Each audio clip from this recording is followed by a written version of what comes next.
What's up, friends? My name's Aaron Ciotti. Hopefully that wasn't sitting there crashed for too long. Everybody calls me Ciotti. I mistimed it. I mistimed everything. Whew, I forgot. Actually, I timed it okay, but I forgot I didn't have water in here. So I had to run upstairs. Whew. Welcome to Monday night Fling Flongs the Ming Bong. Monday night Q&A, we're going to look at and edit some DJI04 footage.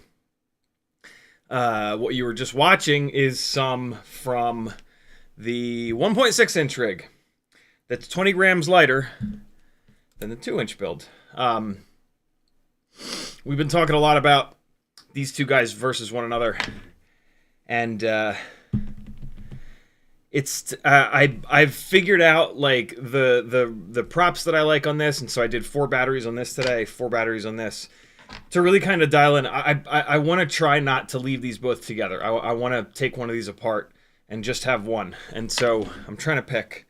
I think I might end up picking the 2-inch rig, just because it makes so much more power and it's going to push against the wind so much nicer. This guy is so this is like a specific outdoor tool. This is both inside and out, but I'm not going to fly the 04 system inside. It doesn't necessarily make sense. And if I do, I'm going to do it on a 65 millimeter rig. That's eventually this beta FPV order will get to me, and I'll be able to build that. So I think this guy is actually going to be the one that comes apart, which is kind of wild because this is incredibly fun to fly in the front and backyard. It's a bit much to fly inside the house, though. So, like, I'll never fly it inside the house. It's got too much power and it's too heavy. Like, it'll break stuff. Is it flyable inside the house? Yeah, absolutely. But you can't, like, rip inside the house. You gotta, like, be careful and, like, and that's not how I like to fly. And so, yeah, amazingly, I think this is actually going to come apart. Well, at least it'll get the 04 stolen from it. I don't know what I'll do after that. I actually just got an email from Walksnail about the 8 broken VTXs that I sent them. They're all, like, ready to go. They're, here. One Vista with the shell repaired, $4 charge. One Vista without the shell repaired, $4 charge. One 1S VTX, free repair. One Walksnail V1 VTX, unknown cause of failure, replaced with good shell, charged $2. One Vista without shell, 2 circuit boards damaged, cannot be repaired, replacement cost $85. I won't do that. I don't need Vistas that bad, and there's a bunch of Vistas that they repaired for $4 somehow. One 1S VTX. So these 1S VTXs, these are the Walksnail lights. So one of them they repaired for free.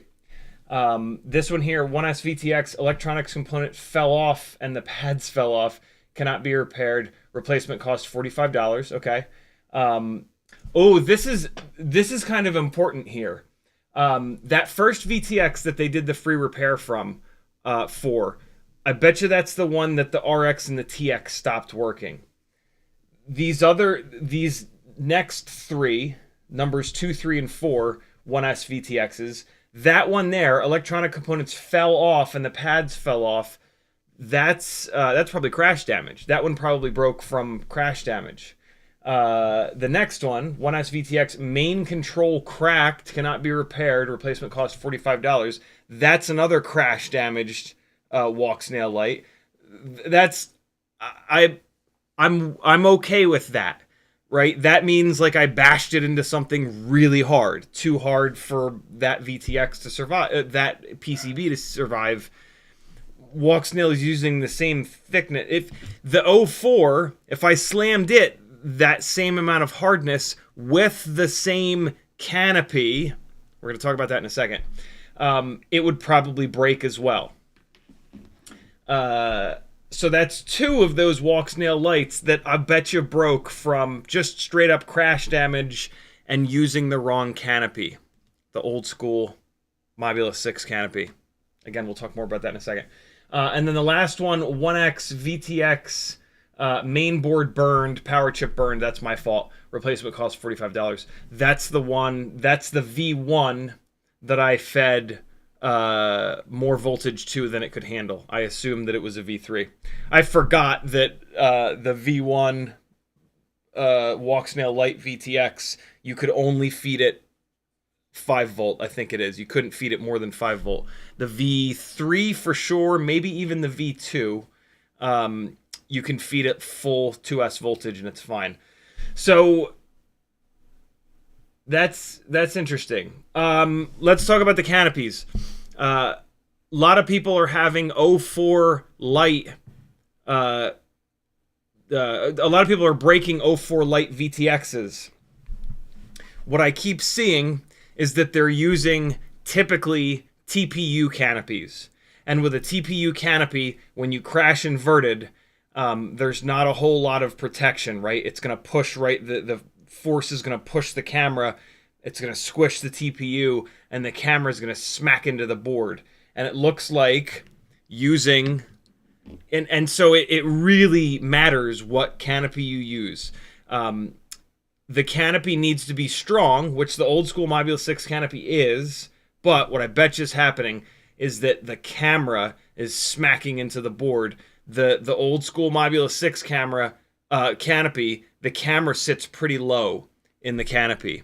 The new Mobula 704. This is basically just Happy Models DJI04 canopy, right? It holds the camera up significantly higher, and it's really stiff. Like this canopy is great. I'm so impressed by this canopy. I have bashed the shit out of this thing, out of both of these actually, and the 04 is absolutely fine. Look how banged up this one is.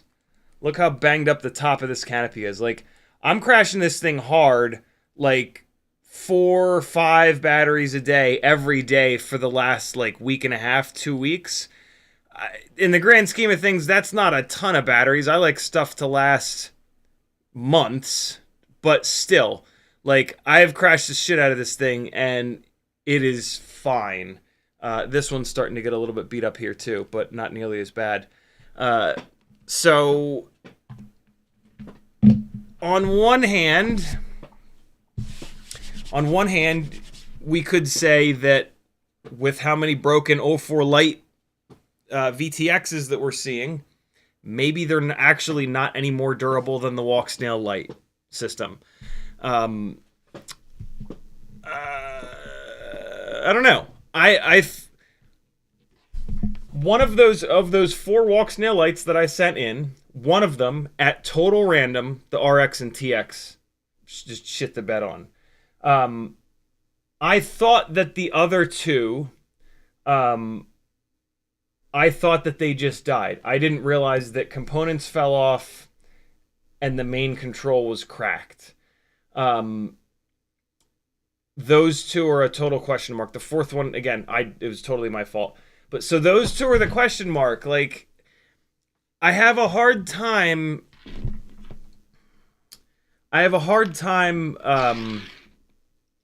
believing that the PCB itself, like Walksnail's PCB, is not as strong as DJI's, right? The PCB is as strong as it is thick. The thicker it is, the stronger it is.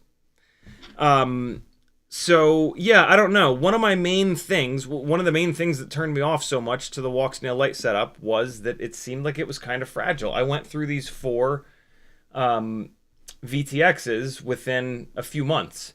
And I was getting really frustrated. I've heard that from other people. I've heard other people that have had problems with the Walksnail Lite from a durability standpoint. The 04 Lite, you know, I've got 2 that are fine, but that's way too small of a sample size. And so, I don't know. It's kind of interesting. It's obviously too early to with the 04 Lite to be like, yes, it's durable, no, it's not durable. But I don't care about, like, yes, it's durable, no, it's not durable. It's about comparing it to the Walksnail Lite. Here's the problem, though. The Walksnail Lite needs to be way more durable to offset all of the other advantages of 04 Lite. You know what's a little advantage of the 04 Lite that's like kind of nothing, but it's actually amazing? When you get the footage off of this thing and you plug it into USB-C, A, you don't have to power the whole quad up. B, it doesn't get hot. I'm sorry, but that is like a real, actual advantage of this. It is super annoying that with the Walksnail Lite, you have to power the quad up and it runs the VTX at full beans. So you got to put a fan on it. You got to, like, hurry up. You got to have a battery that's fully charged because it's hammering on the battery. Like, that is a pain in the ass with the Walksnail Lite. And you have to do that every single time. Like, that is a legitimate, like, yeah, that's a legitimate thing that's just like, ooh, this is dumb. 4K versus 1080-60, right? Better latency with the 04 because of race mode, depending on what goggles you have. There's a lot of benefits to the 04 Lite over the Walksnail Lite. In terms of just flying and just going out and having a good time, Yeah, sure. Um, the O4, you have the option of a little bit less latency, but in terms of like image quality in the goggles, there's not that much of a difference. So like, I don't know if I'm gonna say this. I wouldn't buy a brand new Walksnail Lite, but if somebody was selling like a Walksnail Lite, or you can find it like a little bit cheaper, like $60, um, you're gonna dig it. I would say like 60 to $80. What does the Walksnail Lite cost? Is it even called Walksnail Lite? Is that what we're calling it? Yeah, it is. Yeah, see, look, it's $90. Not like $90 is just, that's a little bit too much. That's a little too much. Compared to the 04, which is what, 120? 04, I can't search for light because nobody calls it the light. 110. Oh god, see, that's just, ooh. Ooh. Ooh. If you already have Walksnail goggles, you know, you're then also looking at having to sell them, taking a loss, and buying a new set of goggles. So that's rough, dude. It's only a $20 difference. Ooh. Walksnail records 1080-60, and it looks really good.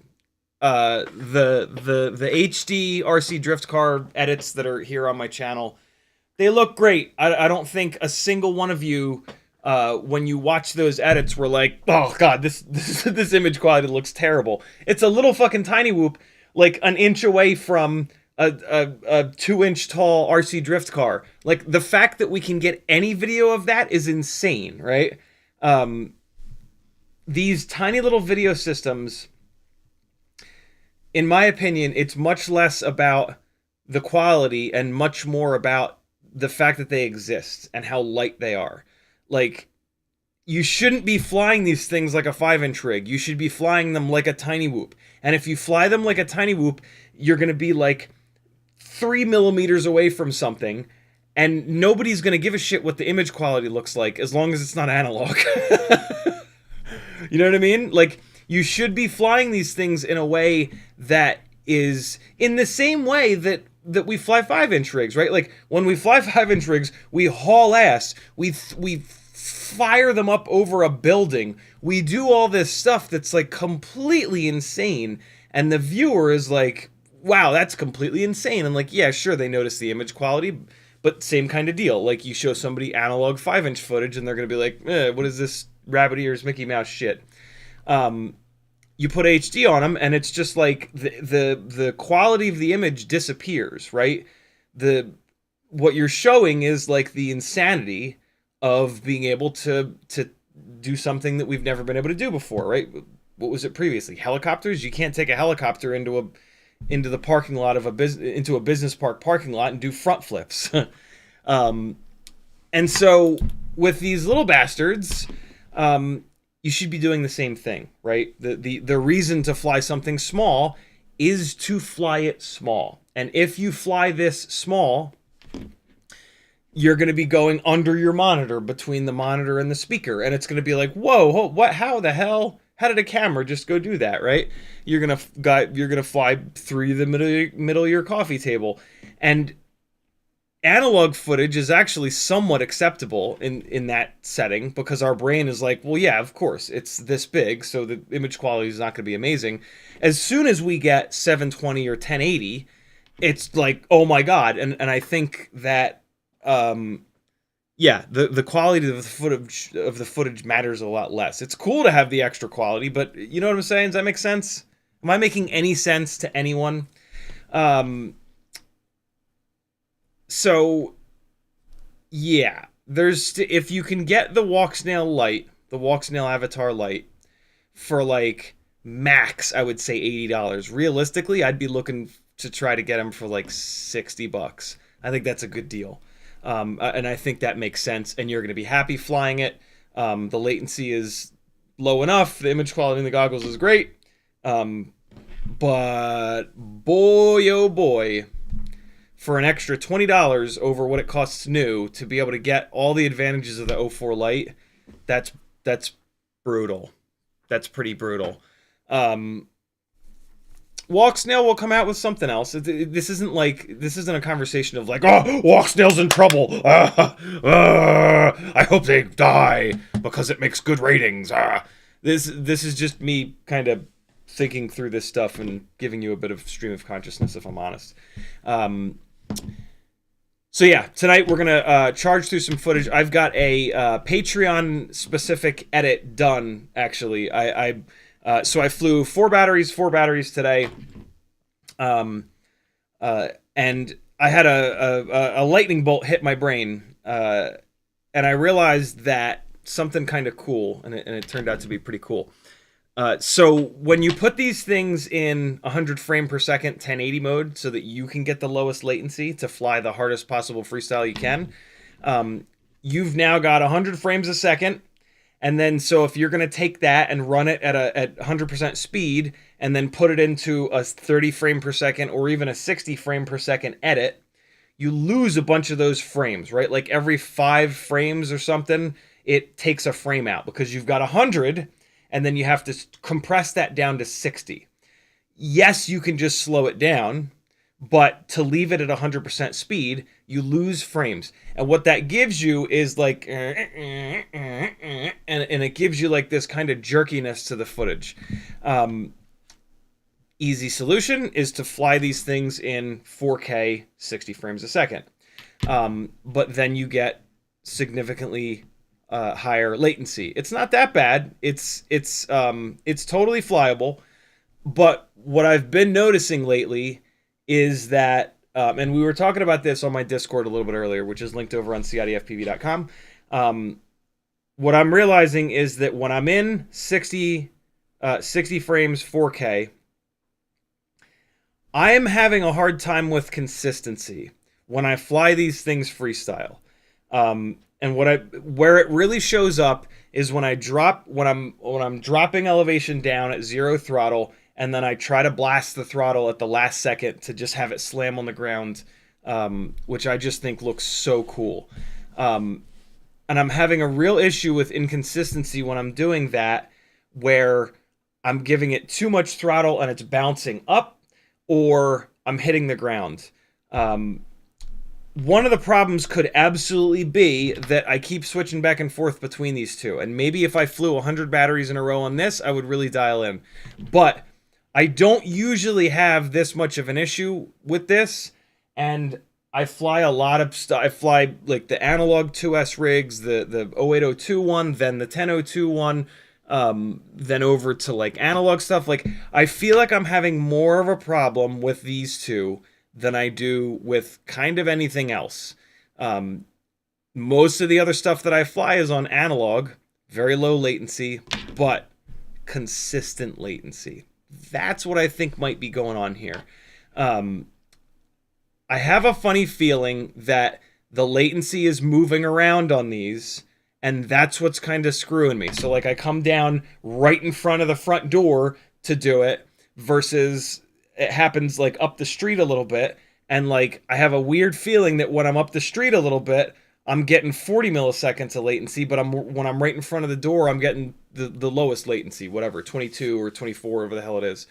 And so in thinking about all that, I flew a couple batteries on these at 100 frames a second so that I would get the lowest possible latency. And what I realized might be kind of cool for an edit is when you film in 100 frames a second, if you then put if you want your edit to be 60 frames a second, which is what I'm going to do here in this case, you just run that footage at 60% speed. And so now, like, it's more of like an artsy kind of thing at this point, right? It's less of like a flight edit and more, I don't know, pick another word. It's more artsy, right? Like it's not, you're no longer like as much showcasing your flight skills. You're more like making an actual like little tiny short film. It almost starts to feel like storytelling. hopefully you guys understand what I can't find the words for this, but I think you guys know what I'm saying, right? But it's pretty cool.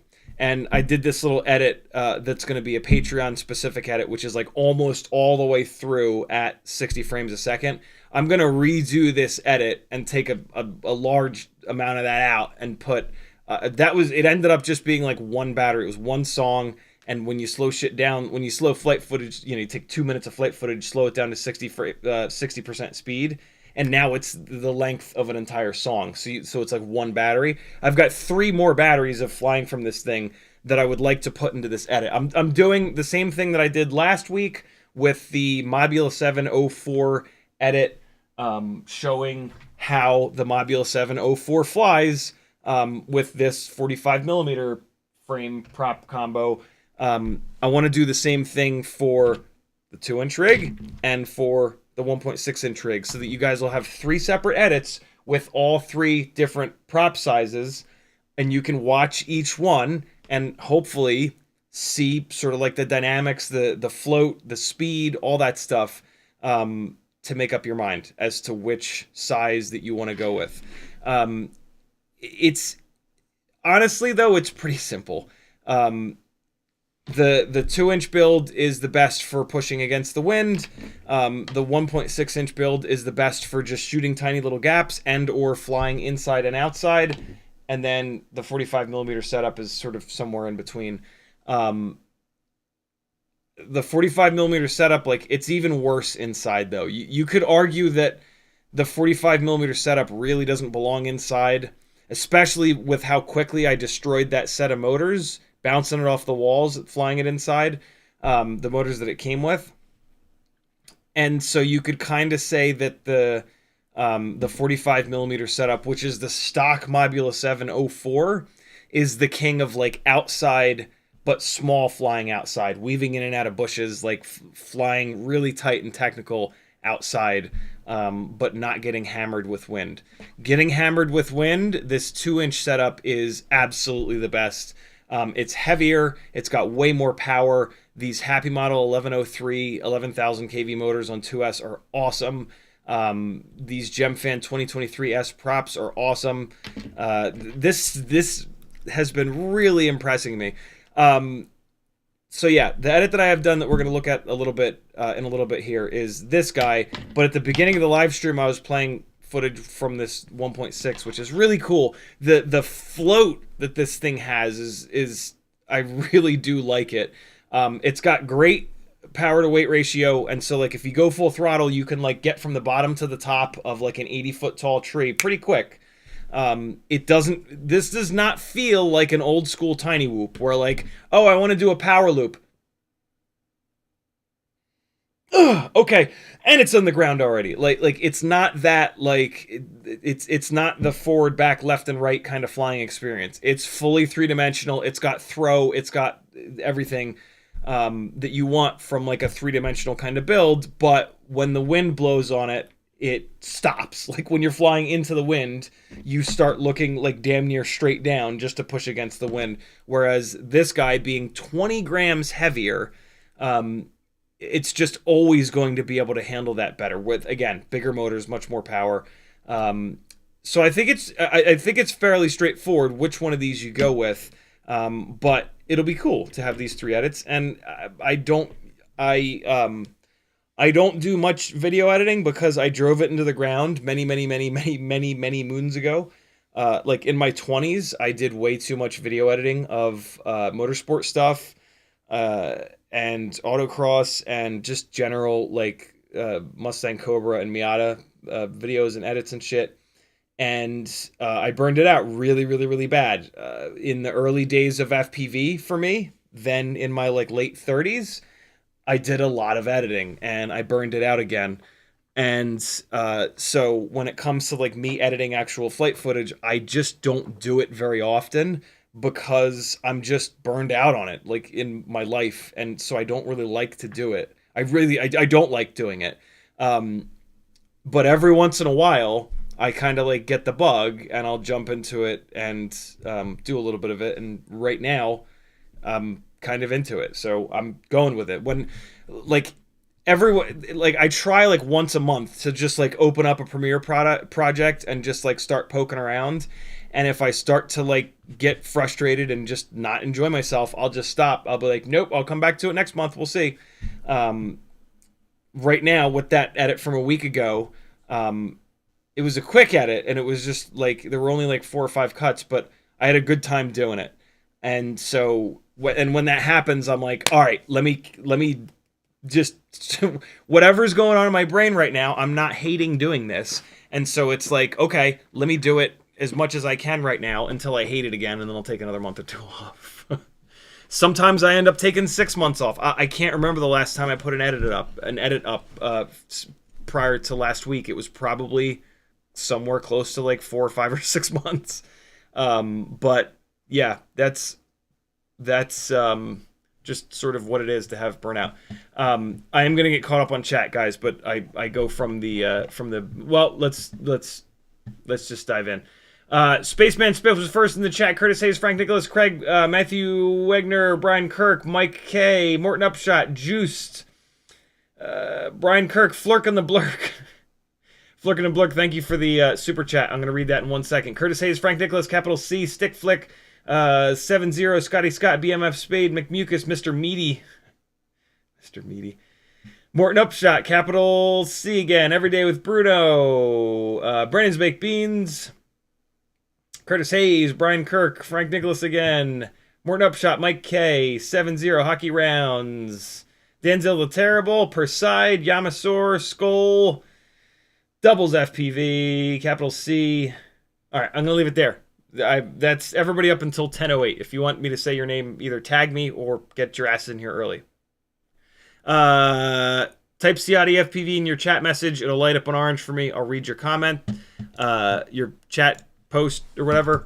CiottiFPV.com is my website where you can support me. I rely on your support to keep this thing going. This is a totally crowdfunded thing. This way, when I review stuff and I say that it sucks, I don't worry about the manufacturer not sending me any more of their stuff. I don't ask them to send me stuff. Sometimes they send me their stuff whether I ask for it or not, and that's great. But by this being crowdfunded, you guys don't have to worry like, oh, is he being soft on that product because he wants Newbie Drone to send him more stuff? No. You guys pay the bills, so you get totally honest reviews, always. Patreon helps me out the most, $3 whole a month. That's 10 cents a day. You can jump on there, a lot of benefits. And as soon as I tell you not to buy something and you save $40 or $50, how many months of Patreon did that just pay for? You can't tell me that's not worth it, bro. You can't tell me that you haven't not bought something because I told you that it was a steaming pile of ass. Fiverr, you can work one-on-one with me if you want to learn a lot really fast. Etsy has some fun stickers, hardware, and now pin vices, bro. Hold your 0.99 millimeter and 1.47 millimeter drill bits in style with an awesome little pin vise. You can get it empty if you already have the drill bits, or you can get it with the drill bits. Lots of other fun stuff on my Etsy store here. Get yourself some propellers. There's a whole bunch of stickers on the second page. Do me a favor, buy a sticker and then stick it on something and take a picture. I'll tag you on my Insta face. There you go, friends. That's how you support me. There's a bunch of affiliate links over there on the website as well. There's a Teespring store too.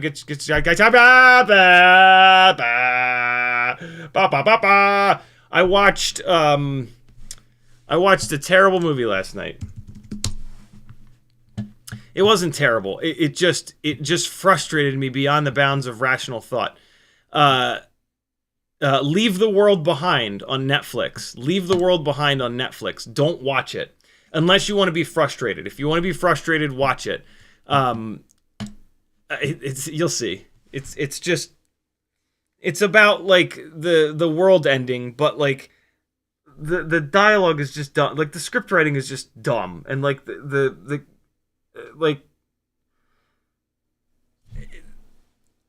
I'm very tempted to ruin it for you, to scream and yell about it, but it's no, some of you will watch it. It's not that bad. If you want to watch something about the world ending, since, you know, we're getting to watch it actually end, maybe watch it. But be ready to be frustrated, for the record. Just be ready to be frustrated. It's frustrating. You'll see. And then I watched the majority of Living with Yourself with Paul Rudd, which I've been meaning to watch for a while. I've set my Netflix raised their prices again like a month ago, and I said, nah, you can't raise the price twice this frequently. Fuck you.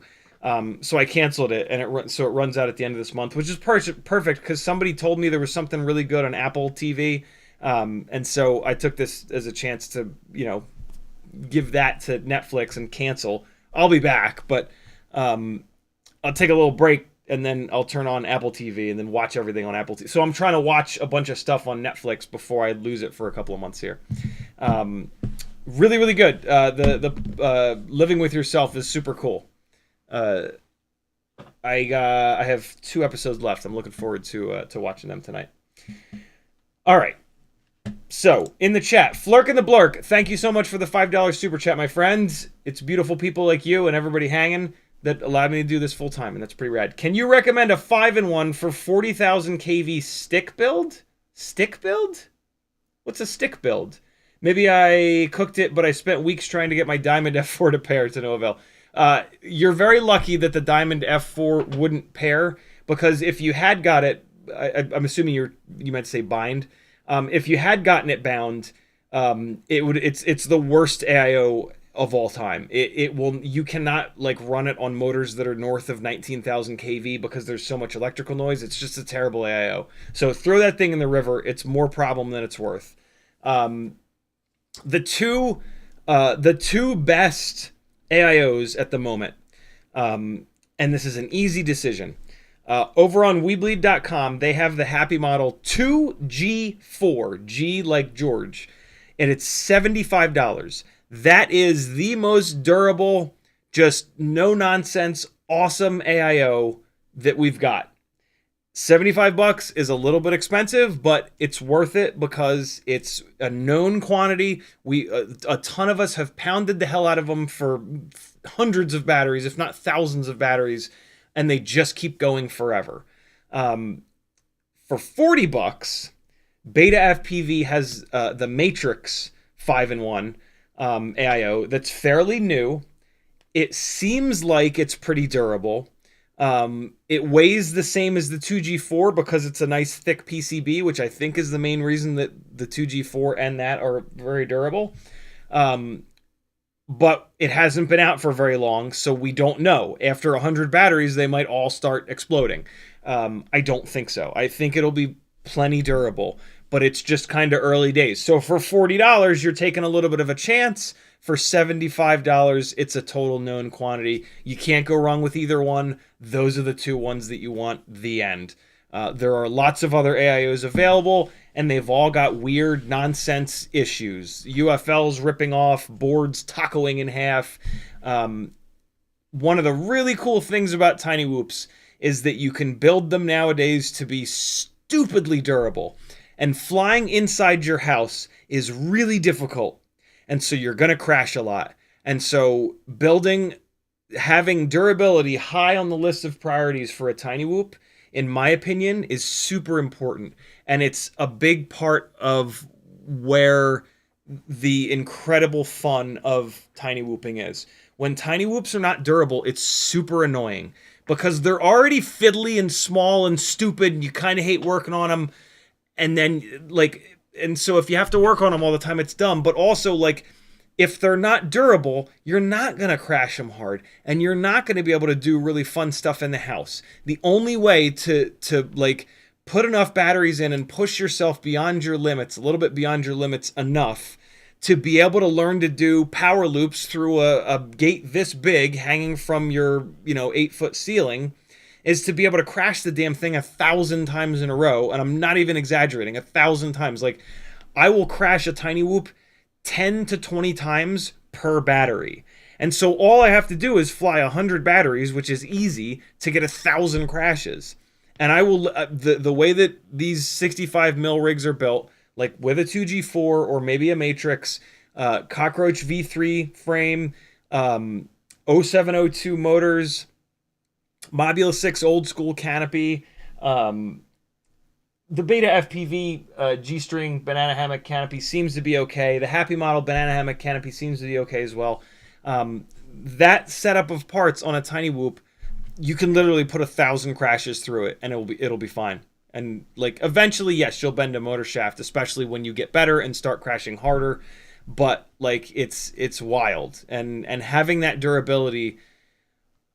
I'll say it this way: I'm now completely spoiled by how nice it is to have a rig that's this durable. And so when I go fly anything else, specifically like 5-inch and 3-inch, I'm like, I have to change props again? What is this? I just changed props like 2 batteries ago. That's insane. Like it's really, really, really spoiled me. And it makes it so obvious. Like, you know, for me, in my approaching my mid-40s, I want to fly. I don't want to be fucking around with these things. Like I don't have like 3-4 hour gaps of time that I can just go out and fly in. Like I'll get like a half an hour or like an hour that I can fly, and like I want to do as much flying in that time as possible. I don't want to be dicking around changing props over and over and over again, changing arms. And so yeah, durability has become, I've become super spoiled by Tiny Whoop durability. So there you go, my friend.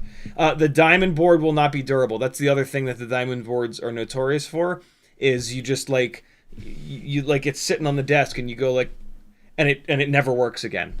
Like just that is enough to break the diamond board. That's how fragile it is. They're insane. God forbid, like you yell at it. God forbid it's on the desk and you're like, yeah, fuck you. Nope. You'll have a house fire on your hands. Curtis Hayes says, did Bardwell ask you to join him to drive sports cars in Vegas? He did not. I just found out that he was doing that. I think what he's doing, there's a bunch of companies that do this. I don't know. Maybe it's just me, but there's a bunch of companies that do this, and so like, and a bunch of my friends that from the autocross and track day world, they've gone and done these sports car driving events in Vegas, and they've been super disappointed because the instructors that are in the car with you don't let you do jack shit. And I hope that he's not going to one of those. Although, like, that's lunatics like me. Normal people, Joshua is much more of a normal person than a complete motorsport lunatic, right? Normal people wouldn't probably even notice. It's just those of us that, like, have fallen completely in love for how a car transforms when you get it beyond, like, 90% of its capabilities. And that's what those companies won't let you do. But again, normal people will push a car to like 60 or 70% of its capabilities, and they're like, well, this is so much fun. Wow. There's nothing wrong with it. This is not me bashing on that. Like, lucky those people, they get to have 10, you know, the car being at 70% of its potential. For more normal people, they're at 100% of their enjoyment level.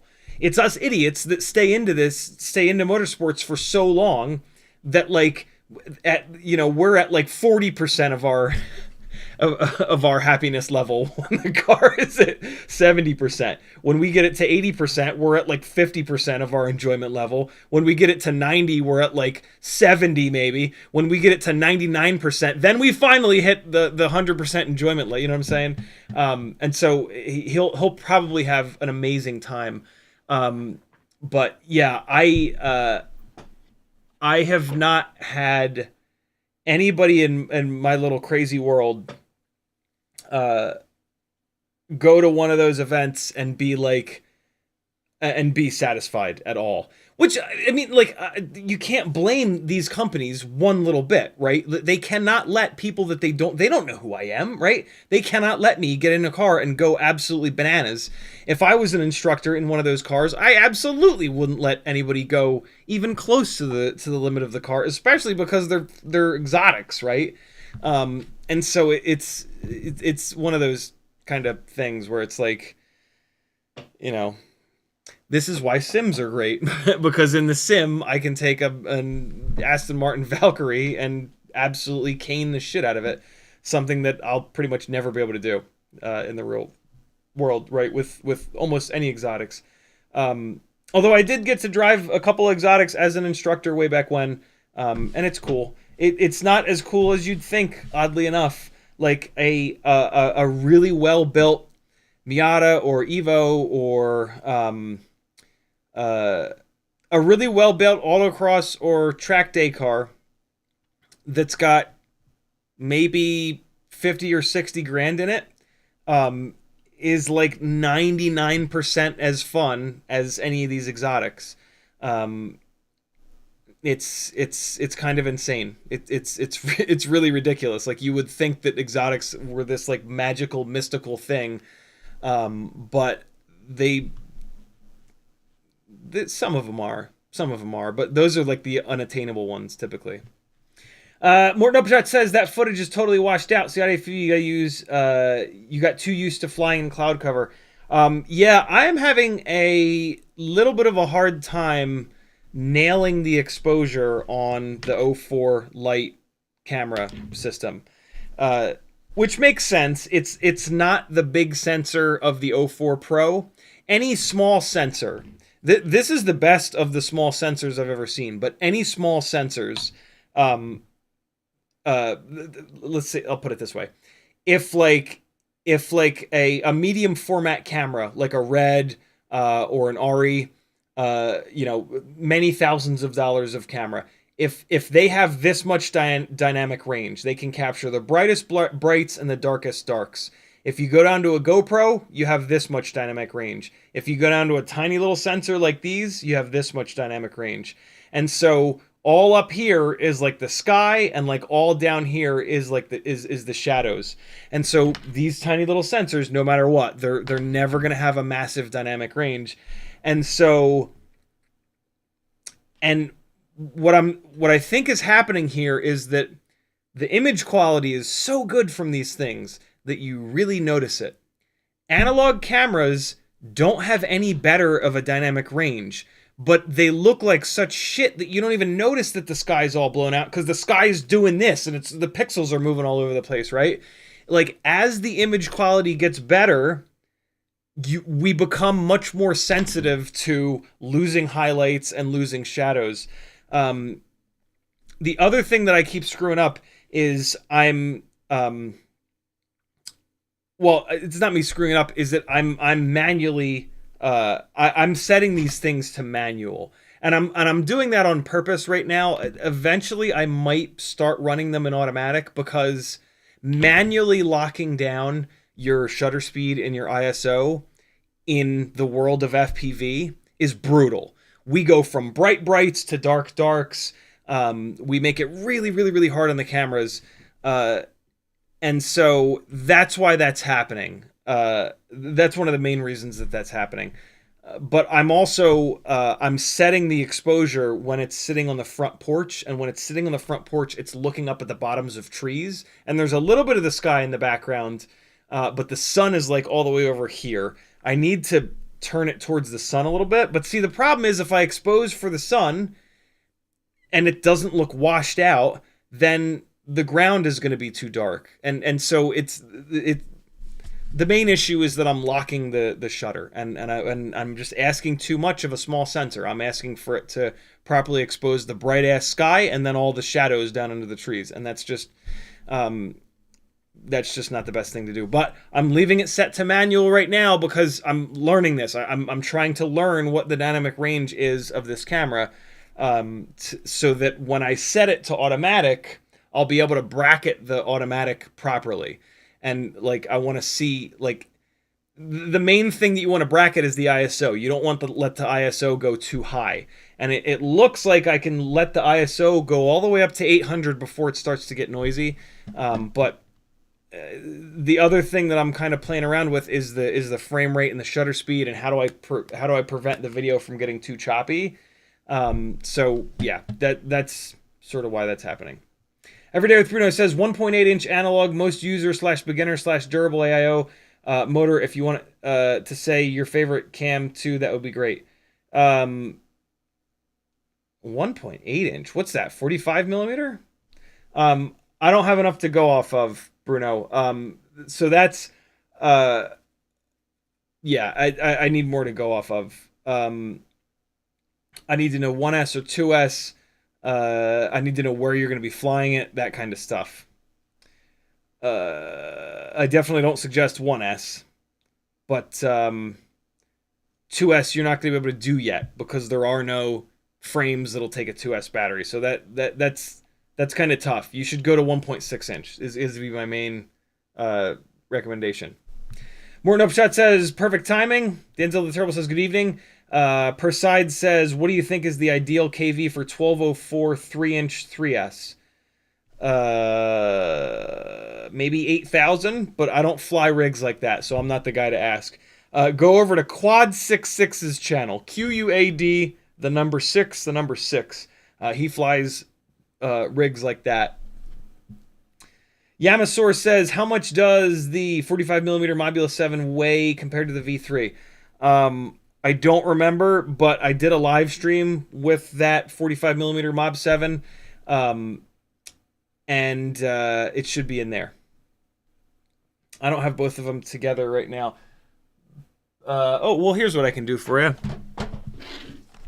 Here's what I can do. So I've got 2 frames with motors and props. This is a Mobula 7 V3 with Beta FPV 1102s and GemFan 1610s. And this is 18.6 grams.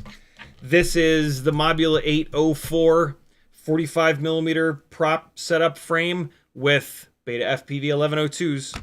And this is 21.8 grams. So there you go. The bigger props and the bigger frame add a significant amount of weight. 21.8 versus 18.6. It's not that bad, but yeah. It's not nothing.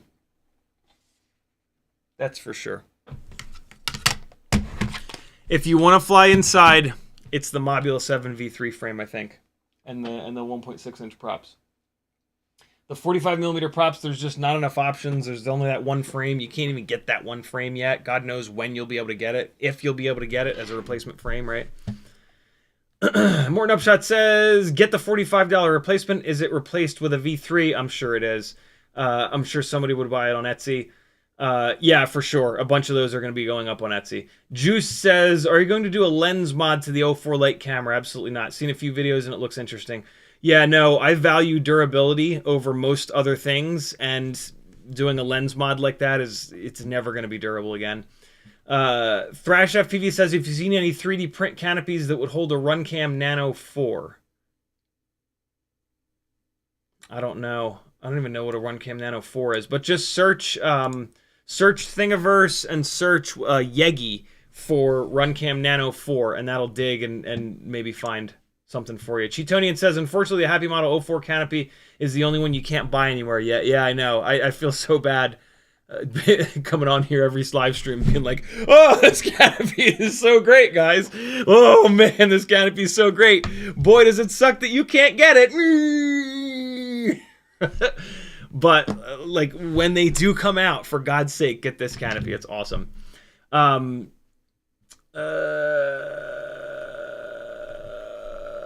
FPJV says, been too long, great to see your gangly face, hope life's been treating you well. Thank you, brother. Good to see you back as well. Morton Upshot says, 100% agree that powering the VTX just to read the storage is a pain in the ass. That's a fail in my, yeah, for sure. It's like it's a little thing, but then if you fly that rig a lot and every single time to get the footage off, you have to, it gets really annoying and it gets really hot and you got to get your fan out over and over and over again. It's, you know, so there are certain quality of life things that really do matter. Morton Upshot says, but you can buy a Walksnail camera and it will work with the board. You can't replace the DJI camera because DJI has chosen not to tell you that yet. Yeah, there are absolutely things about Walksnail that are fantastic. You can mix and match cameras. There's a bunch of different cameras available, right? Like Walksnail has its place. For sure. And there are certain things about Walksnail that I absolutely love. But boy, is this 04 system good. I'm really blown away. I'm really blown away by how much fun I'm having with these two things. I had a blast with the Walksnail 2S 75mm builds, but not like this. This is like really cool. 4K 60, 1080, 100. Like being able to manually set the settings. Being able to manually set the settings, guys. That's a really big deal. That is a huge missed opportunity for Walksnail. Oh my god. Yeah. I can't recommend the Walksnail Lite setup to many people. You're gonna have to have a very specific. For people that care about their footage, is what I'll say. For people that care about their flight footage and are going to do something with the flight footage, I don't think the Walksnail system makes any sense. If you're just going to go out and fly for fun, I think it starts to make a lot more sense. I know that it makes a lot more sense. NeoFlow says, so fly in 1080, 100 frames per second, not 4K 60. It's not black and white like that. Flying in 1080, 100 is... You do each one of those things for a specific reason. If you want more motion blur, and if you want better quality flight footage, you fly in 4K 60. If you want less latency, or if you want to play around with this 60% slowdown thing that I'm going to show you guys in a little bit here, then you fly in 1080, 100. But there is no like, oh, just do it this one way or just do it this other way. It's each one is a very specific thing. It's, you know, a Jeep Wrangler versus a Mazda Miata. You're not going to take the Miata off-roading. You're not going to take the Jeep Wrangler to the racetrack. It's, you know, the right settings for the right use, basically. Nightwing's in the house. What's up, homie? Nightwing wants the stream in 3D. BMF Spade says, did they send you the 04 canopies that you're using? They did, yeah. They sent me 4 of them, actually.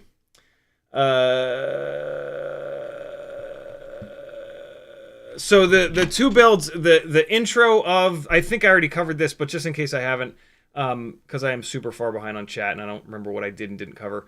The flight footage at the beginning of the live stream is Mobula 7 V3 frame, RC and Power 1002, 18,000 kV motors, limited down to 80%. Gemfan 1610 props, Beta FPV 12 amp AIO, 04, Happy Model 04 Canopy, micro V antenna. And then the footage that we're going to look at, so this is the King Dingaling 75mm motor to motor 1.6 inch prop setup, and it is 33.8 grams. This is the 2-inch build, and it is 20 grams heavier, 47.4 grams. This is basically a Mobula 8 2S. Both of these are on 2S. BT 3.0 on here, XT30 on here. What this actually is a Mobula 7 04 bind and fly that I frame and motor and prop swapped. And I swapped it over, not on purpose, but it just happened to be that I moved it over to the exact same setup that you get from a Mobula 8. They don't make the Mobula 8 with the 04 yet, so this is basically a Mobula 8 04.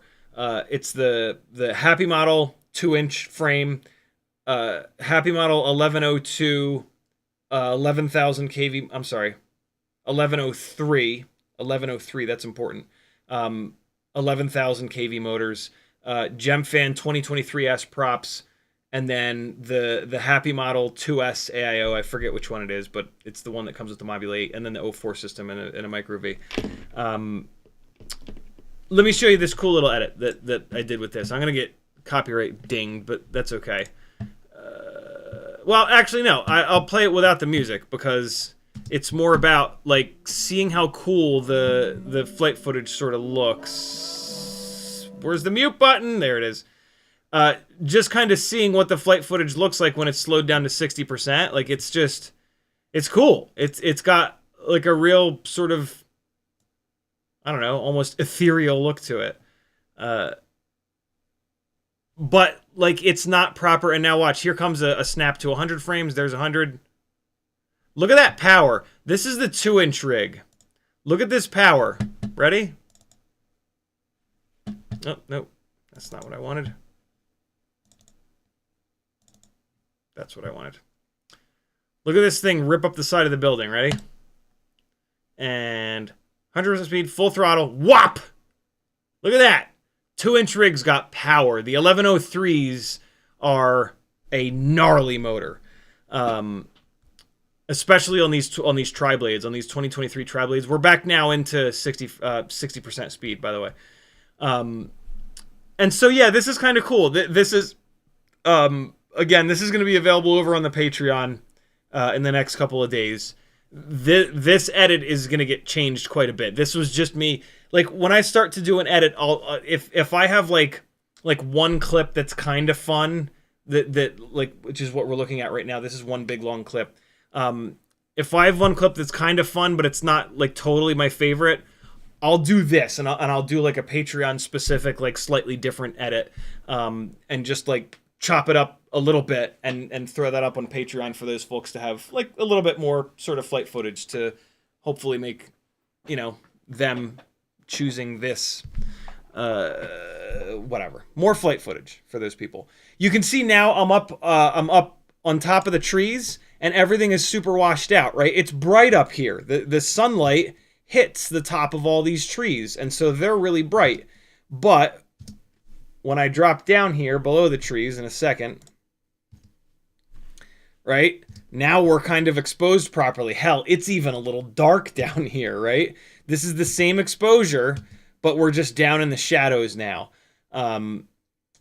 Incidentally, this was all, this was 1 hour before actual, like, sunset. Like, if you go on your weather app on your phone, it'll tell you, it'll give you a time for sunset. Today, I think it was 6:30.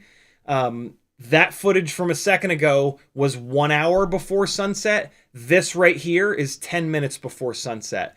So you can kind of see the difference. Again, learning this camera, learning this sensor, by leaving it in manual. Pretty soon I'll be moving this to automatic, because FPV is super dynamic. What else did I want to mention about this? Yeah, so that's going to be a little Patreon-specific edit. It's way cooler with the music, I promise. But again, when we're down here, when we're down below the trees... So here we go. So this is an hour before sunset. And this is pretty well exposed, right? Like, this is dark. Like, we're losing detail down here in the shadows. But then, again, when I go up above the trees, it's completely blown out. This is what you get. This is what manually locking down the shutter and ISO look like on freestyle footage. You don't typically do that. This is why people don't do that. This is why people either leave the shutter or the ISO on, or both, on automatic for freestyle stuff. Because otherwise, you have to stay in the shadows, or you have to stay out of the shadows. One of the things that makes that... And so, the super savvy of you will then say, well, dude, don't fly so late in the day when the sun is down super low, right? So the sun is way down here, so it's casting these big long shadows here, right? We've got like half the lawn is in this deep dark shadow. If you fly in the middle of the day, the sun will be straight overhead and it'll throw much smaller shadows. And so in the middle of the day, the light is actually more even, but basically because there are less shadows. The problem with this, specifically with this 04 system, because we're probably not going to be able to get ND filters for it, is that we end up having to really shorten up the shutter speed. And let me show you. what that looks like. I specifically... Oh, tell me I didn't delete the file. Son of a bitch, I think I deleted the file. Hold on. I was keeping this one file that was in like 1/500th of a second shutter speed to show you this. It's what we've been talking about lately with like the jumping, the sort of shuttering. Day 7, was it? It might be in here. Hold on. Let me take a quick look. Nope, nope, nope, nope, nope. Not that. This. Is this it? Nope. Damn it, I deleted it. It's not still in the trash can. Let me put it this way. When in the middle of the day, there's so much light, without an ND filter, you're going to run your ISO all the way down to 100, but then you're going to have to jack your shutter speed up to like 1/500th of a second. And so it's going to, the camera is going to open its eyes for 1/500th of a second, and then it's going to close them, and it's going to wait, because the maximum shutter speed is 100 frames a second. Frame rate is 100 frames a second. So think about this. You're moving the camera around, and the camera is going to go 1/500th of a second and then close its eyes, and then it's going to wait, and then it's going to open its eyes again, and it's going to close its eyes again. It's going to open its eyes and close its eyes.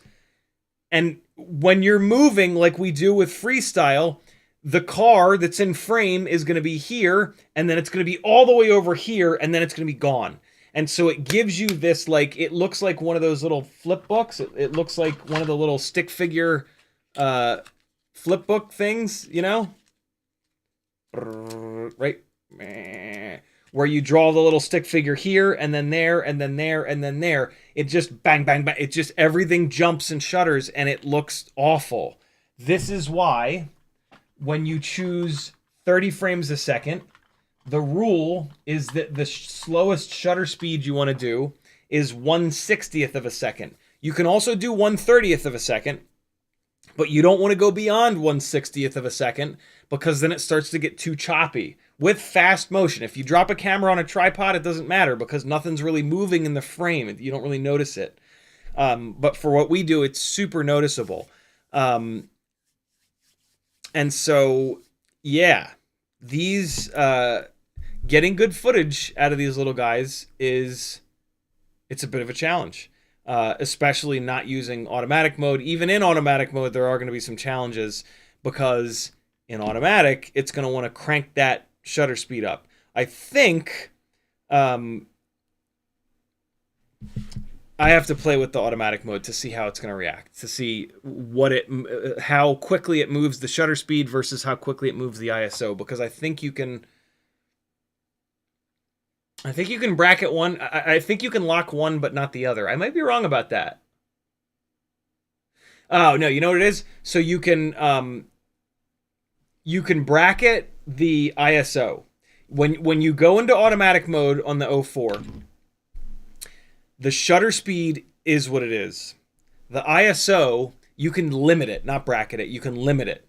And you can say, ISO is never allowed to go above 400 or 800 or 1600 or 100 or 200. And so the typically what you want to do is bracket the ISO down pretty low. Like, don't let it go below 400 or so. And then if you're going to fly into like golden hour, into the sunset, you can open that up to 800 or even 1600. Or if you're going to fly inside the house, you open it up to like 1600 for incandescence. But having the shutter speed moving around is going to drive me insane, because every time you go into bright situations, the shutter speed is going to get really fast, and you're going to start to get that jumping. But you can kind of fly around it. Like, you're going to basically, when you're flying around and it's really bright, you're going to want to slow the hell down and slow all of your rotations down. And then when you get into the shadows, now you can flip faster and do more stuff, because it's going to slow the shutter speed down, and those jumps in between each frame are going to become smaller. So there you guys go.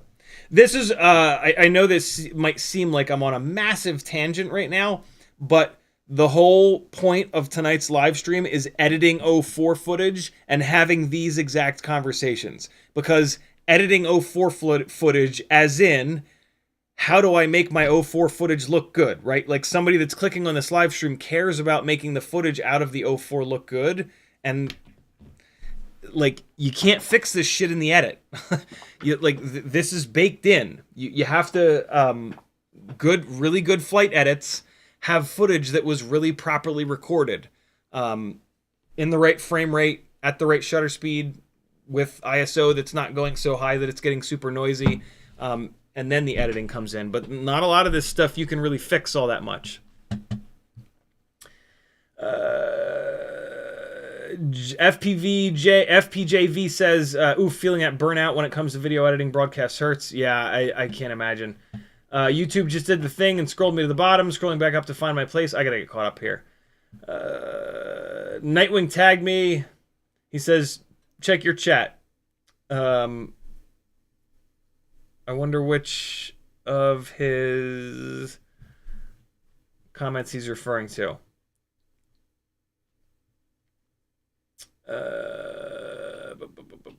He says the posts for mounting the boards just break. If you use screws that are too short, absolutely. But if you use nice long M1.2 by 12, or even better yet, 14 screws, which I'm going to get up on my Etsy probably tonight, maybe tomorrow, the posts have been super durable for me. And I talked about which build it was. So I think Nightwing should be good now. Thrash says, have you seen the movie The Menu? It's a dark comedy movie, kind of makes fun of the snobby food critics. Oh, I've been waiting to watch that. Yeah, that's the one where the chef tells the ultra rich guy, like, name me one thing that I've cooked you. You've been here like whatever 25 times. Most people in their entire lifetime will never get food made by me once. You know, I'm one of the premier cooks in the country, chefs in the country or the world or whatever. Name me one thing that I've ever made you. And the guy's just like, that's what I'm talking about. Trashing on ultra rich donkey raping. Never mind. Denzel the Terrible says, started watching Foundation from Apple TV. Good looking sci-fi, a couple episodes in. I think that's what somebody told me to watch on Apple TV. I think it's Foundation because it was sci-fi. Zarkad says, just saw some rando on Reddit asking what motors for a 2-inch, told him to catch it. Very cool. Thank you, dude. Thrash FPV says, if you have a RunCam Nano4, could you please measure that lens with calipers? I cannot find a spec for it anywhere for it. I don't think I do. I don't think I have that camera, but if you message me somewhere, I can maybe dig around and hopefully find it. Is there not, like,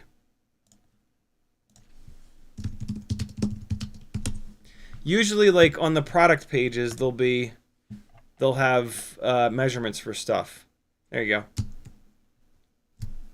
It's a little bit less than 14, it looks like. It's an M8 lens. If you look up M8, there's that usually refers to the diameter of the front. It might even say it in here. 2.1, I don't think 2.1 millimeter. No, that's definitely not it. But yeah, M8. M8 should be that outer diameter.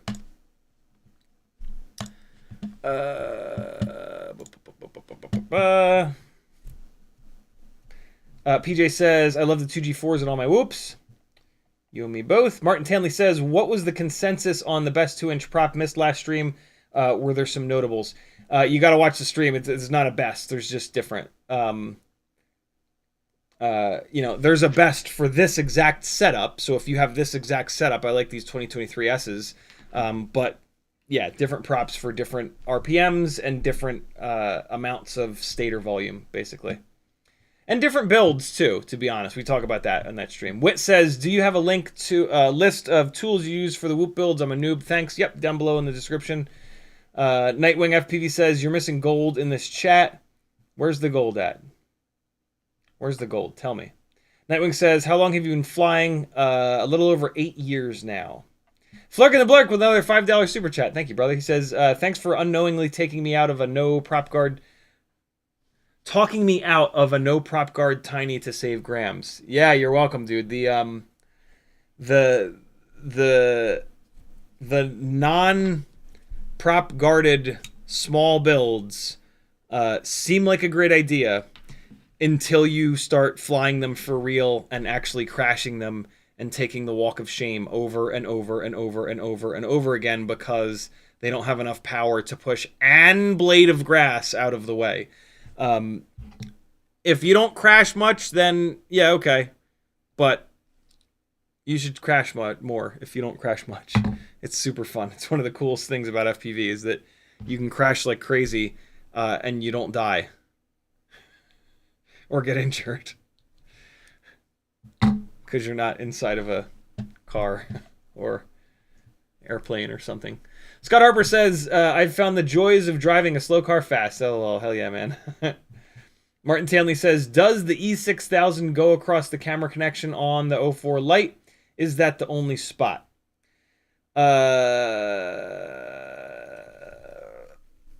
Well, they ship the 04 Lite camera with 2 beads of, I don't think it's E6000, but 2 beads of something that go from the camera connector down to the main board. What I've shown you guys once or twice on previous live streams is that you should run a full bead of E6000 down the bottom.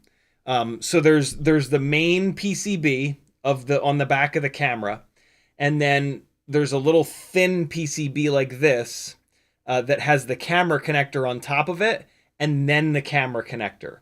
And so this main board and then this secondary like daughter PCB board, that's where you want to run the bead of E6000 around, because that's what this guy breaks off. So you want to run a bead all the way around to hold that guy down. You don't want to get it up on top on the connector, because then you'll never get the connector off. Hopefully that answers your question. Everyday with Bruno says, you kind of already answered, LOL. Awesome. Doubles FPV says, what KV are those 1102s? Which 1102s? There are 1102s on these 2 frames, and they're both, these Beta FPV 1102s are 18,000 kV. Well, no, actually, these are both 18,000 kV. But the motors that come with the Mobula 704, which I destroyed, are 10,000 kV. But they make a good amount of power, actually, with those 45mm tri-blades. Dave S. says, the Mobula 7 HD DJI frame is out. Get FPV has them now. Awesome. Awesome, awesome. Great frame. I don't recommend it. I recommend it for someone who's stuck with a lower kV motor. If you're stuck with like a 10,000 or 11 or 12,000 kV motor, the bigger frame with the 45mm props is going to make a lot of sense. If you've got 18,000 kV motors, you don't need that bigger frame. The Mobula 7 V3 frame is the way to go, in my opinion. YouTube just did the thing again. Trying to find my place. Islander FPV says, Flywoo has a shell for the 04 Lite that allows ND and circular polarized filters, makes the camera fit 03 sized mounts, and adds 1.3 grams, but is an option nonetheless. Yeah, there's a couple of ND filters that are coming out for the 04 Lite, which is really, really, really cool. None of those are really going to work on these freestyle tiny whoops that we're doing. But this 2-inch build here, at some point, is going to become much less of... Oh, you bastard Canon! It's going to become much less of a freestyle build and much more of a sort of cinematic build.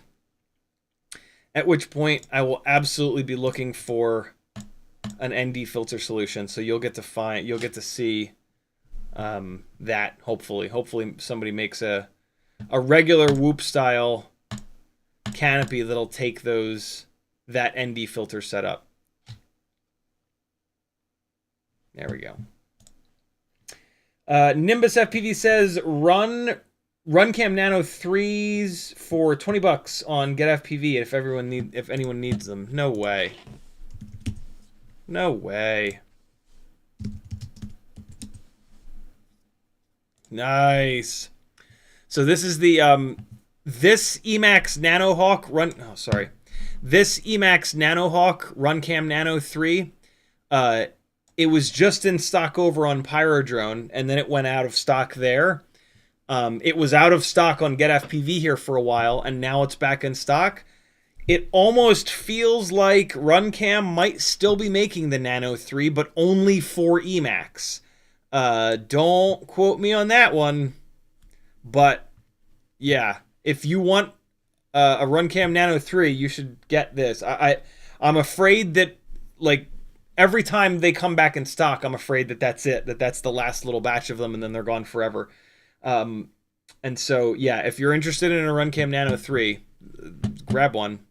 This is this Emax Nanohawk version of the RunCam Nano 3. It's a little bright. I wish it wasn't quite so bright, and it doesn't have the camera plug on it, which is a little annoying, but not the end of the world. You can desolder these leads at the board here if you have one, if you have the correct camera plug from someone else. But yeah, this is still my favorite analog camera of all time. Probably always will be. No, we got that. Morton Upshot says no on Foundation. Read the books first at least. Apple trashes the story. I'll give it a shot. Mudderton says I'm betting those Nano 3s with no connector are just new old stock, and the last ones we will see. Yeah, GetFPV didn't have the Nano 3 in stock, and then that Emax version popped up a bunch of months ago, and then it went out of stock. And then Pyrodrone got it in stock magically, and then it went out of stock, and now GetFPV is getting it again. So it's like each time it happens, on one hand, I'm like, this is the last set for sure. But the more this happens, the more I'm like, there's no way they keep finding more, you know?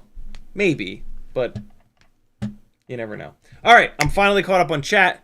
Let's dive in to some editing and or flight footage. So straight out of the camera,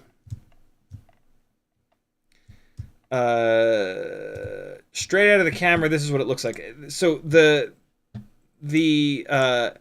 04 Lite footage, the 04 Lite, you cannot put it into any kind of like a raw mode where it doesn't apply any contrast boosting or white balance or any other stuff, which is kind of annoying because like like this is it. This is the way it looks straight out of camera, and then like with color correction, it's like I'm barely doing anything, which for most people is actually a good thing. But for me, it's a little bit annoying. I would rather have it come out of the camera raw so that I can apply the contrast. And so in terms of like color correction with the 04 Lite, you're not really going to be able to do much. As an example of that, let me try to find all right, so we've got blaring sun. All right, so this is, oh, you bastard. This is a good frame for it. So we've got blazing highlights here in the sky. The sun's right there. And then off on the right here, let me try to make this a little bit, well, let's just do this. We'll go full screen like that. And then, that's about as good as I can do. And then you've got shadows over here. And so if you look, well, so straight out of the camera, let me turn off the adjustment layer. All right, so this is straight out of the camera. So we've got completely blown out highlights here, right? This is little sensor stuff. When you've got a little sensor, you get a lot of blown highlights. But then in the shadows here, yeah, it's looking pretty grim in the shadows here, right? Like there's no data in here. I probably can't bring this back. So that's straight out of the camera. Little bit of adjustment helps, but here, I'm gonna really show you the problem here. So I've got the highlights pulled way down to try to get this sky under control. I'm not pushing, and I'm pushing the shadows a bunch. Let me push the shadows a ton, and you can see really.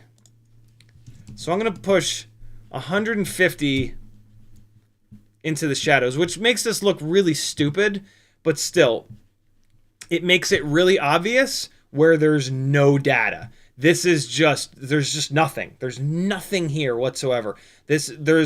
In the real world, there's all kinds of texture in here, right? There's dirt and grass and shit, but because of the lack of dynamic range, we've got nothing here in this shadow. Alternatively, up here, nothing. No information whatsoever. 100% white, 100% white. Look, the branches on this tree, they're just gone. They're just not there.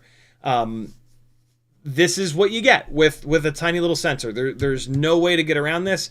I think that the 04 Lite here does a better job than like anything else. But again, there's not a whole lot that you can do to this footage. Like, I'm comfortable pushing these shadows up to like maybe 30. I mean, let's see, 50, maybe 50. If you push it too far, here, look how. So on like an individual frame, you kind of can't tell. But watch this, right? I'm gonna push it to 100, and then I'm gonna bring the shadows down negative 100, right? And like this one individual frame, you're kind of like, well, that's not too bad. We got a little bit more detail here, and now this is on. And now that's off, right? On, off, right?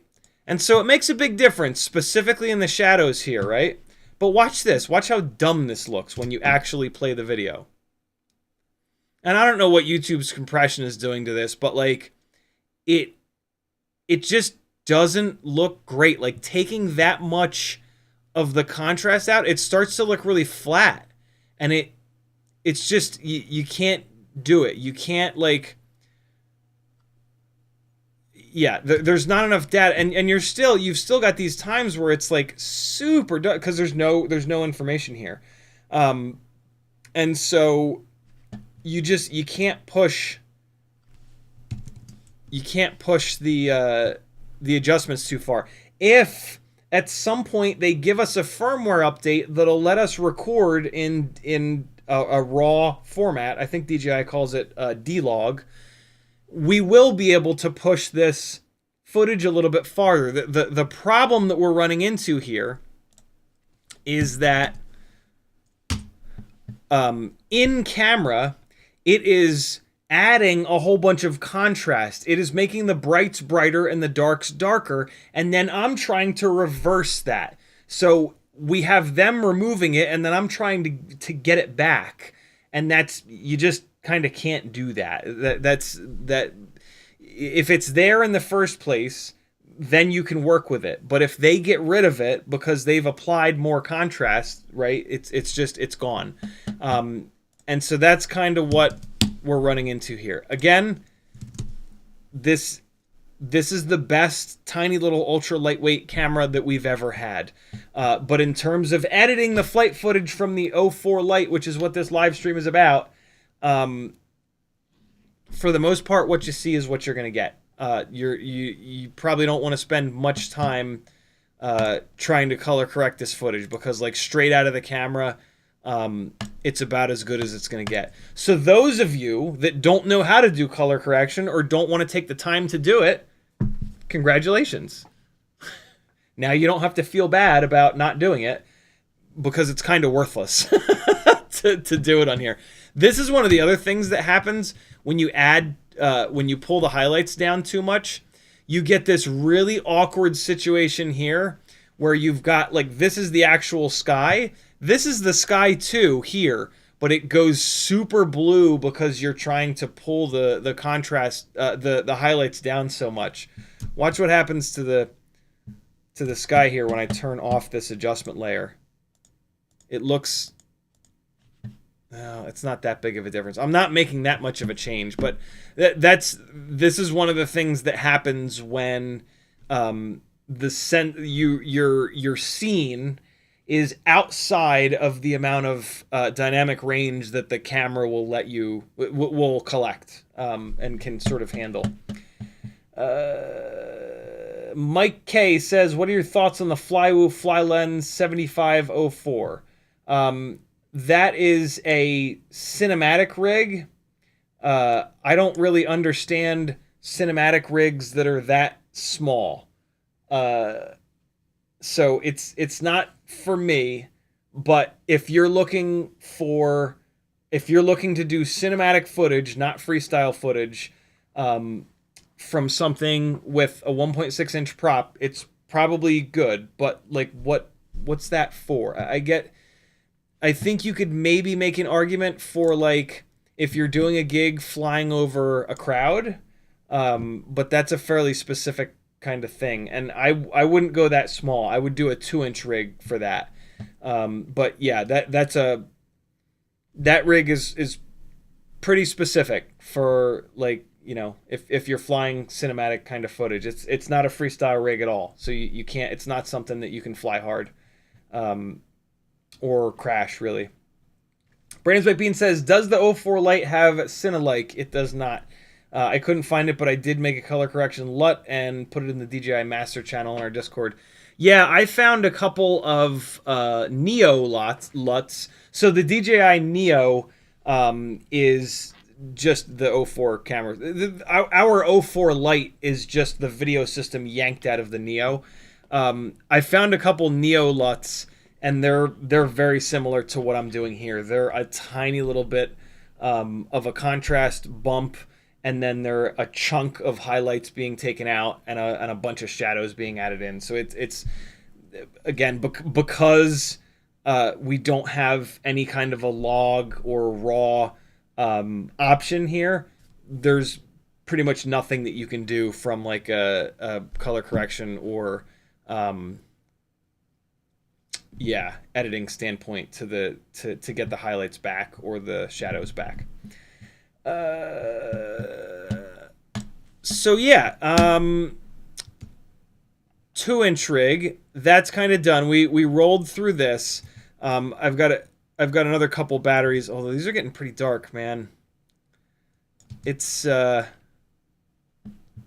think I'm gonna go another notch down on the brightness in the goggles, because I'm still guessing the exposure a little bit wrong. I'm still getting this footage that's a little dark, and so now if I try to brighten this up, right? So let's put an adjustment layer on here,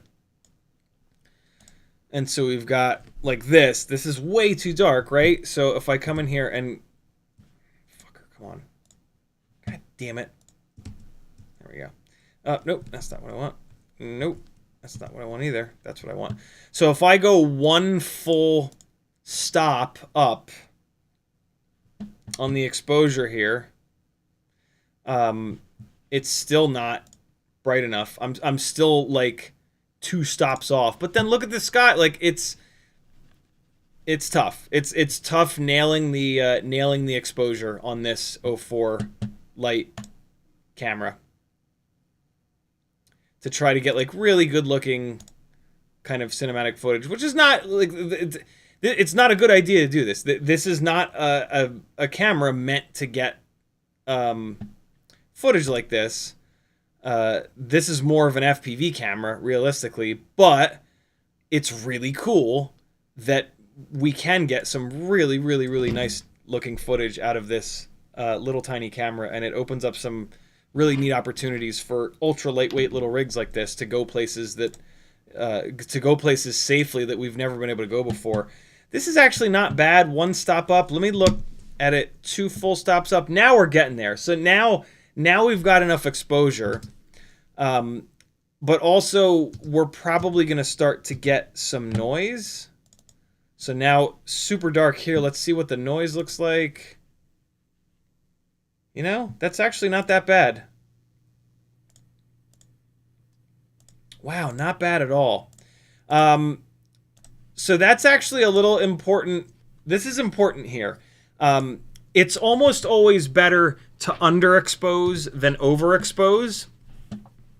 And you can see why right here. The sky is completely blown out. And when the sky completely blows out like this, it takes all these trees and sticks with it. And it looks like really, really bad when you overexpose and everything is too bright. This particular footage I have underexposed. And so when we go to a dark area here, come on. Come on, you rat bastard. There you go. When we go to a dark area here, Jesus Christ on a cracker.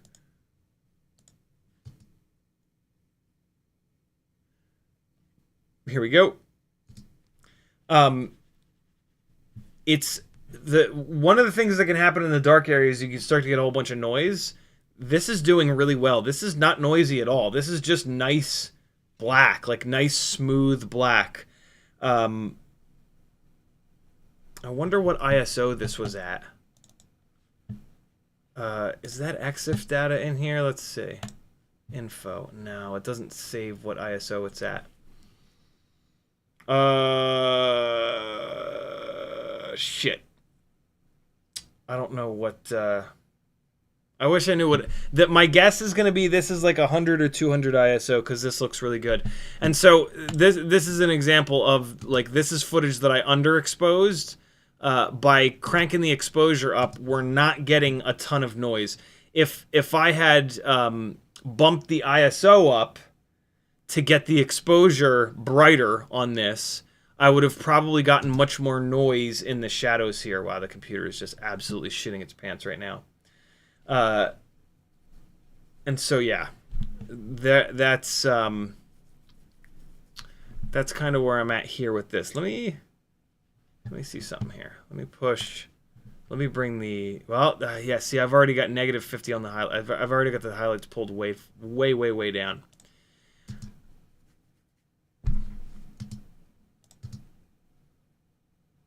So yeah, there you go. This was a bunch of the 2-inch flight footage. Here comes some of the 1.6-inch flight footage so that you can kind of compare again. No, we want day 7, 40 millimeter. All right. So I'll drop all 3 of these in.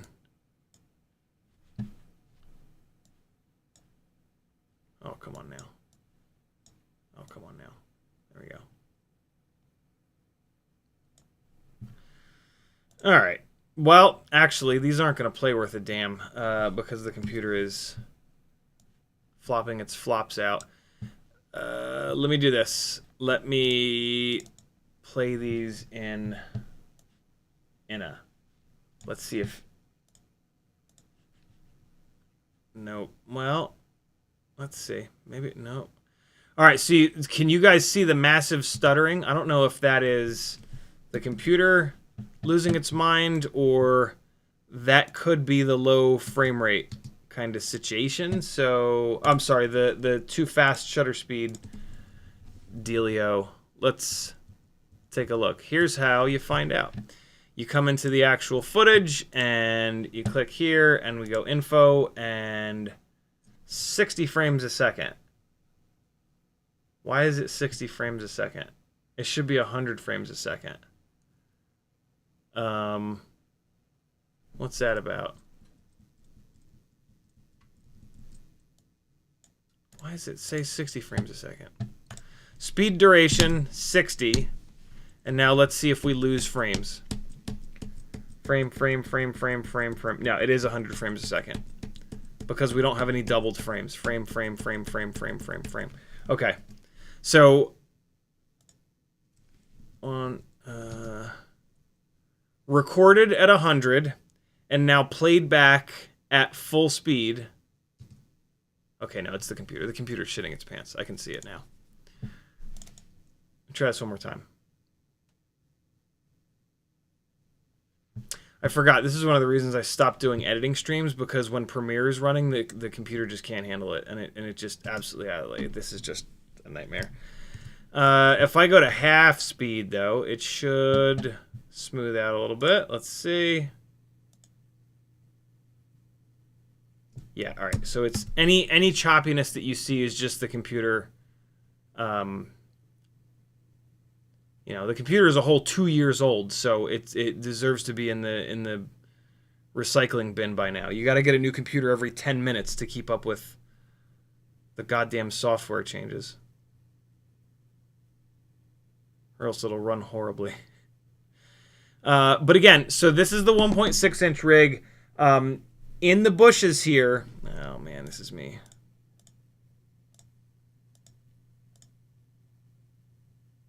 In the bushes here, this thing is a lot more comfortable, and oh, this is brutal. It's so choppy, and it's got that extra float. It's so much fun. This thing is so much fun to fly. The 2-inch build is kind of crazy.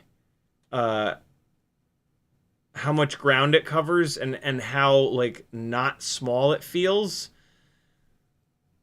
But to not it's just so heavy. It's so heavy, and like when I get it into this real tight fun flying that I really want to do, it's really difficult. It's really difficult to get it to settle down and fly slowly in here. And I've fallen in love with like playing around with these little tiny gaps and these little tiny areas to kind of fly. It's so fun. All that being said, the analog 2S rigs are really where it's at for tucking into these little tiny areas. Looks like Canon shit the bed again. No surprises there. So like you could absolutely argue that like to do this kind of stuff, you should just go all the way and do an analog 2S build. Even as soon as you add the extra 7-8 grams of the 04 Lite, boy, it becomes so much harder to do this stuff. Like with the analog 2S 75mm builds, I can like rip through here. I like have total confidence. It's like a little scalpel getting through here.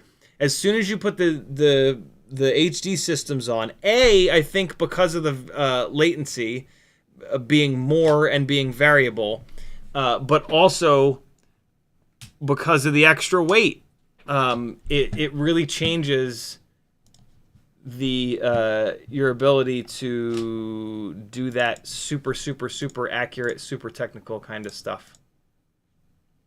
Hold on, getting this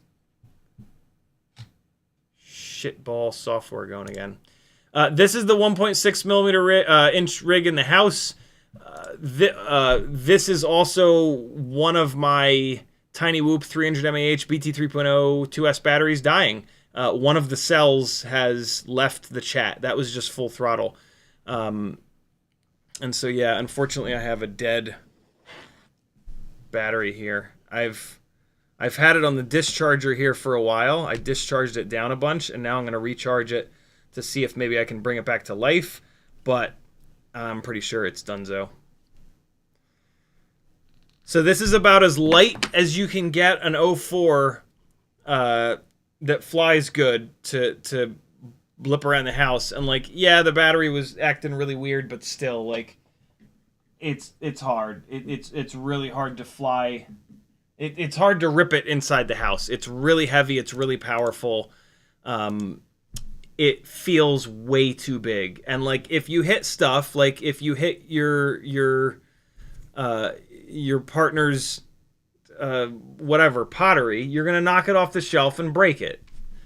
And so I really can't recommend this, but here you go. I think this is now on a non-useless battery. This might be that same battery though. This is me trying to get Teddy. This is up at ISO 1600. And I think I had the shutter as opened as it would go. This is kind of the best that I can do inside the house here. Again, doable, but really difficult and really sketchy. Inside of a big warehouse, this would be pretty damn good. This would be really fun inside of a warehouse. The problem is going to be at this weight and power level, you're gonna blast through motors. even 1.5mm motor shafts are not going to be able to survive. And so, yeah, you're going to be replacing motors pretty often.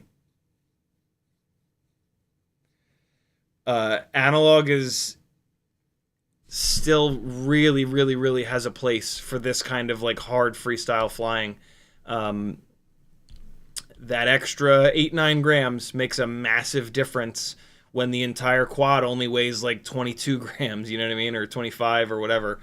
And so this, I want to love this 2S 1.6 inch prop build, but I'm never going to do this with it. This is just me doing it for you guys. This is ridiculous. This is super reckless. And then flying it outside, yeah, it's better in the bushes, but like, man, the 2-inch rig is so goddamn fast outside. You can just go blazing down the street. I think my favorite thing about the 1.6 is the float.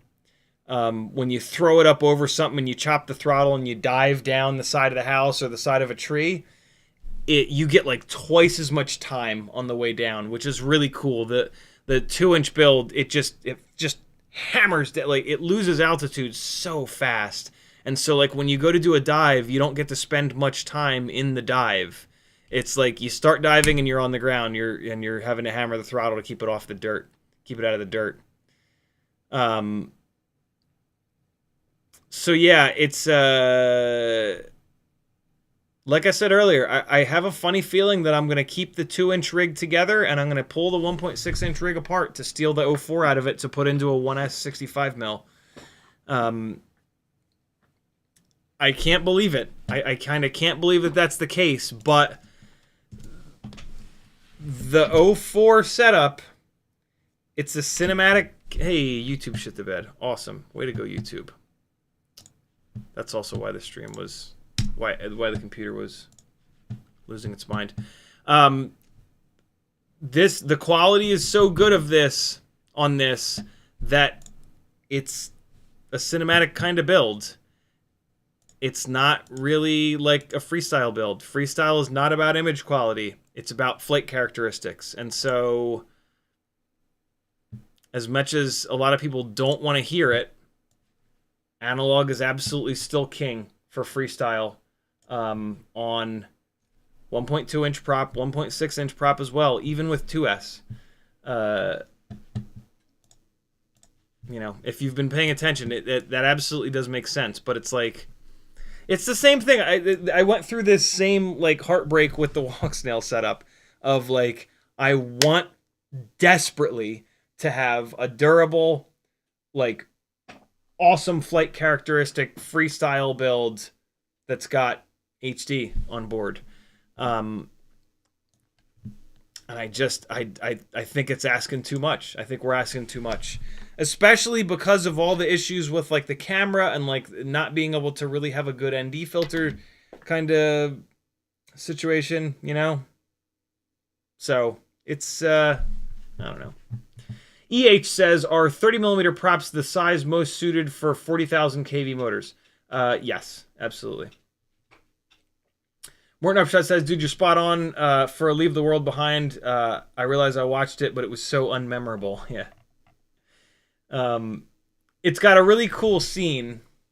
Every single person that watched Leave the World Behind watched it because there's a really good scene at the beginning of the movie where an oil tanker ship runs aground on a beach with a bunch of people at that beach. And it's just a great promo, great trailer for that movie. But then the rest of the movie sucks.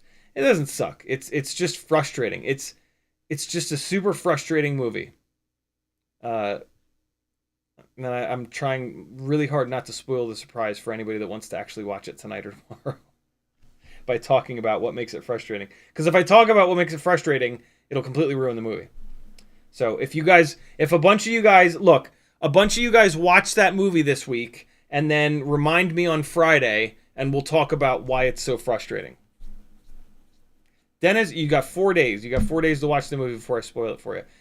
Dennis says, any idea why Walksnail can record 1080 60 frames per second while flying 720 100, but 0304 can't do it?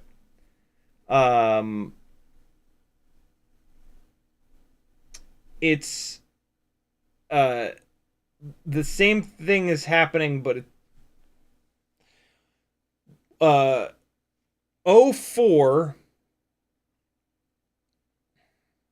if you set 04 to 100 frames a second, on board, I have no idea why one thing can do one thing and the other can't do the other. I'm not an engineer. I have absolutely no clue.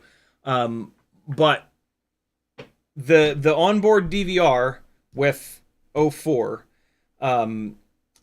if you set it to 100 frames, it gives you 100 frames. But then in the goggles, the refresh rate of the goggles is 60 hertz. And so it has to drop it from 100 down to 60. I don't think that the Walksnail goggles are 100 hertz refresh. If they are, then that's the answer. The answer is that the Walksnail goggles screens are 100 hertz and the DJI screens are only 60 hertz. But I don't think that's the case. I think that they're both 60 hertz.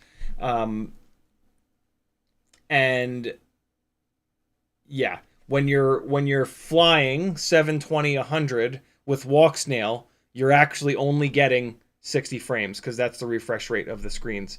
What I can say unequivocally is that the DJI system has the same latency and even better latency in race mode than the Walksnail stuff. So like what your comment is alluding to is that Walksnail will give you lower latency, but it does not.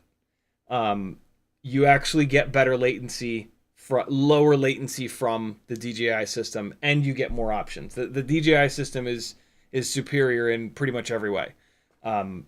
So yeah, I think you're kind of misunderstanding what's actually happening in the goggles themselves. But what I'll also say is that 720. You said 720. That's where the confusion is. Yeah, DJI just chose not to do 720. The lowest that it goes is 1080. They give you better performance on 1080 though than Walksnail gives you in 720. So yeah, the DJI system is better. Brandon McBean says, oh no, we got that. Cool, caught up on chat. So yeah, this edit is pretty much done. I would love to dive into this flight footage a little bit more here, but I don't think the computer will run. Let's just see. I don't think the computer will play this smoothly while OBS is on. I've dumped the quality way down to 1/8. It's actually doing a pretty good job at 1/8. All right, so let's start to chop some of this shit up, yo. Why is this all chopped up? What's before this? What am I doing here? Hold on. Oh, this is where that other schlip schlap ends. Okay, so that's fine. Yeah, all right, so this is good. All right, let's keep going here. So this is kind of fun. That's a big throw off the roof. So this is the 2-inch rig again. Look at this throw. Ready? This is the power of the 2-inch rig on the 1103s. Ready? And full throttle blip. Look at that. It threw it all the way out past the tree. 2-inch build got mad power. Mad power. But also, look how fast it falls down. Like, I'm throwing it up over the house. This house is like...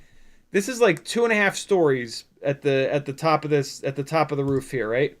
I'm throwing it up higher than the chimney, so it's probably like 3 stories up. But watch how quickly it comes down. Ready? It's heavy. These 2-inch tiny whoop builds are heavier as per the prop size than the 1.6s. And it's just because we've had more development and more frames made for the 1.6-inch rigs. So again, the 2-inch rigs are going to go up faster and more aggressively, but they're going to tumble down to the earth much quicker. The 1.6-inch rig will go up, increase elevation almost as quick, but then they'll float more on the way down, which is cool. I didn't think that lady reacted at all when I was in the goggles, but I kind of think that she might have reacted a little bit here. I hope not.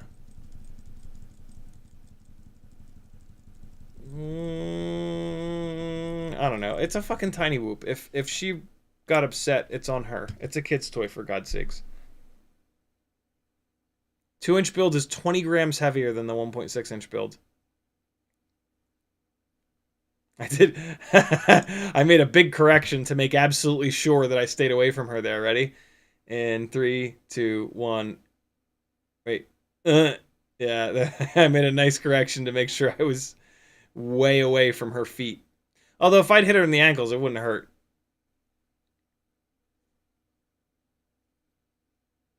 Give her a little ankle biter. This is awful dark, man. Although, no, I pulled that exposure up and it came to life, so this is fine. Hey! You walk in front of my house, you gotta dodge tiny whoops. That's the deal, man. There are much worse things in life. Alright, so we're gonna cut in there for sure. You know, that throw is kind of ruined by hitting that little stick, so that's good. So I'm going to get rid of all of this. Yeah, I'm going to cut all this out, which is fine. This is a good run and all, but I don't like that. I don't like that she seems to have a little bit of a reaction there. That makes me feel bad. I don't want to be that guy. I'm sure she was smiling, but again, don't be that guy. This is kind of a nice run up in the trees here. The song that I'm picking does have some super chill kind of sections, so that's fun. Maybe I'll keep this. So maybe I'll cut it right around here, right here. All right, so I'm going to keep this bit, and we'll see if it fits with the music somewhere. Right, so we got elevation up, little cruise around the trees. It's so ridiculous that you can do this with a tiny whoop. So cool. That like, that was the realm of non-ducted 3-inch rigs only, you know, until very recently, until these HD systems got so lightweight. All right, and then this is a pretty ugly little throw, I think. Oh, no, that's kind of cool. This is a semi-decent run here. I think I blew it in here, though. Nope. Here's where I crashed. There we go. All right. So we'll cut it somewhere before there. That's still looking pretty smooth. Pretty good. Pretty good. Pretty good. Pretty good. And then I'll do a sneaky little edit when it goes all black here. So we go bump, and then all black. All right, and that's where there's going to be a cut. I'll get that to fit with the music. What else we got here? And now I think, yeah, this is where I start having a lot of trouble with the 2-inch in this really tight space. If I put a whole bunch of batteries in a row, I'm certain that I could get a little bit more adjusted to this, but it's never going to be as good as a lighter rig. Try again here. Let me put a little adjustment layer on this, because I don't even know if you guys can fucking see this.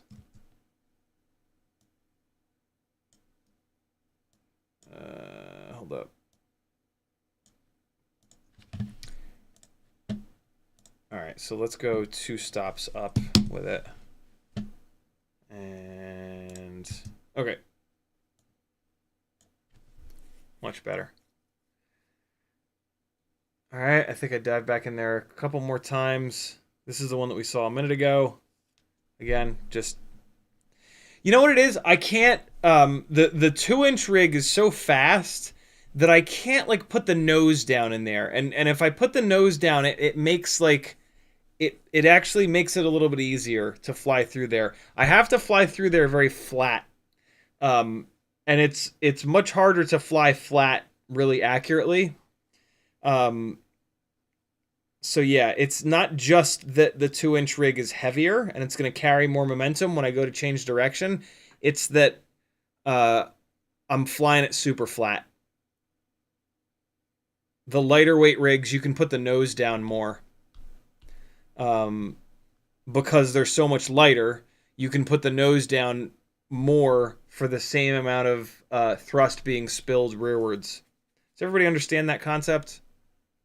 This is where the whole heavier rigs fly faster thing, right? The heavier a rig is, the more air it has to push down. And then so if you start to tilt it, if you tilt it forward 10 degrees, it's going to spill a shitload of thrust rearwards because it's got to put all that thrust downwards. Whereas a lightweight rig, if you put it 10 degrees forwards, it's only going to spill a little bit of thrust rearwards. And so it's going to go slower. Where that, so like the racing guys for a while were like, yeah, heavy rigs are going to be faster then. It's like, no, idiot, you have to change directions. As soon as you have to change directions, a heavier rig is going to suck. But that's what's happening in here. The 2S analog rigs, I can put the nose down a bunch, and they're not going to go very fast, and that's going to make them easier to maneuver in and out of those trees. And they have less weight, so when I change directions, they'll dig in better. But yeah, there's also this like flattening out thing. This is why I prefer Cinewhoops with big tall ducts, because with big tall ducts you can put the nose down a bunch and it doesn't go very fast. With all of these prop guarded rigs, if you're gonna you got to fly them super flat to go slowly, and then they're really touchy because all that thrust is going downwards. It makes the throttle control a nightmare as well. This is what this 2-inch rig does best right here. Hey, just caught the edge of the roof. And this is very fun. I've been having a blast doing this kind of flying with it. But every time I drop down to the bushes here, it's like, no.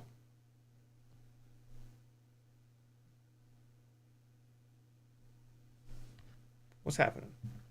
Oh, that's right. It got stuck. All right, so that was the end of that battery. I think next two with the 2-inch rig, just a little bit more here. Oh God, what is happening, computer? Come on, you can do this. Oh shit, I forgot to. Well, none of this was all that great. I don't know if I'm going to use any of this. Yeah, because this is just me crashing in the bushes over and over again. Is there like a little run in here that's semi-decent that I should be chopping out for this edit? I don't really know. It's just me kind of bouncing off of sticks and shit. By the way, every single one of these times that you see me bounce off these sticks, a build with no prop guards would have gone down, and I would have had to take the walk of shame. Right? Because as soon as you hit a stick, it stalls those tiny little motors out, and that's game over.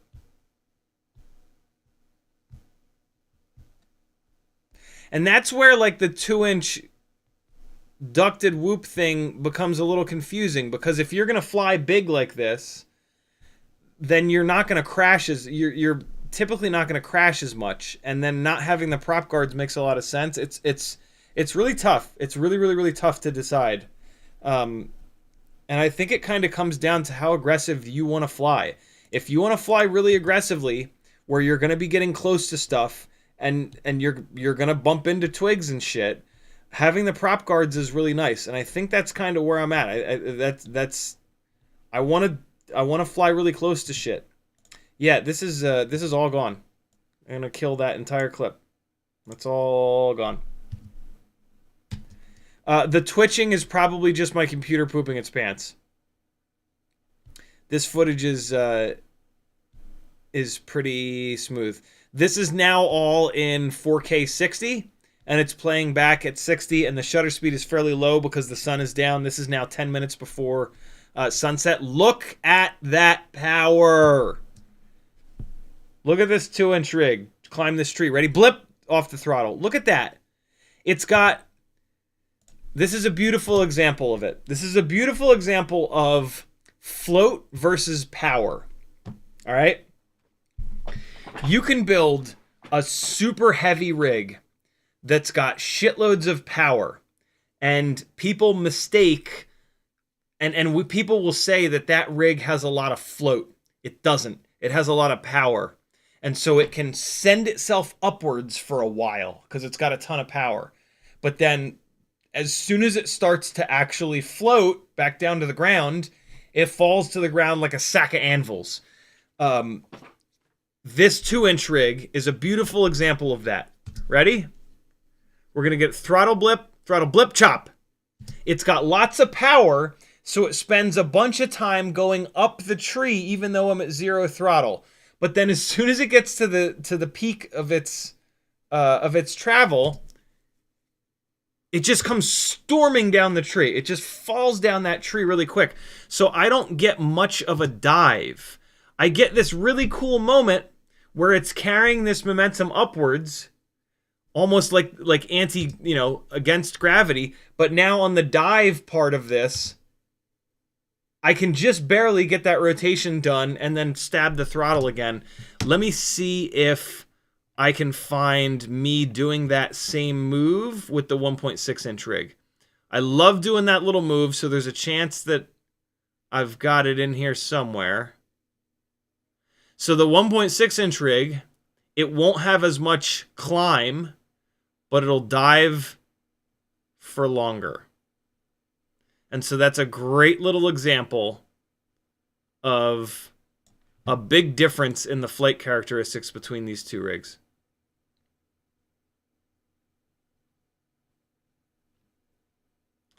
And there's no right or wrong answers here. It's just different. You're going to like one or the other. I'm trying my best to help you kind of decide. I will say this. This is a little moment that the 1.6-inch rig does better than the 2-inch rig. Ready?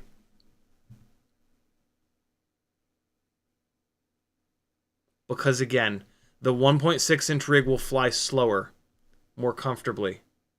And so like this, with the 2-inch build, I can't slow down that much. When I slow down that much, it really struggles because I got to flatten it out so much.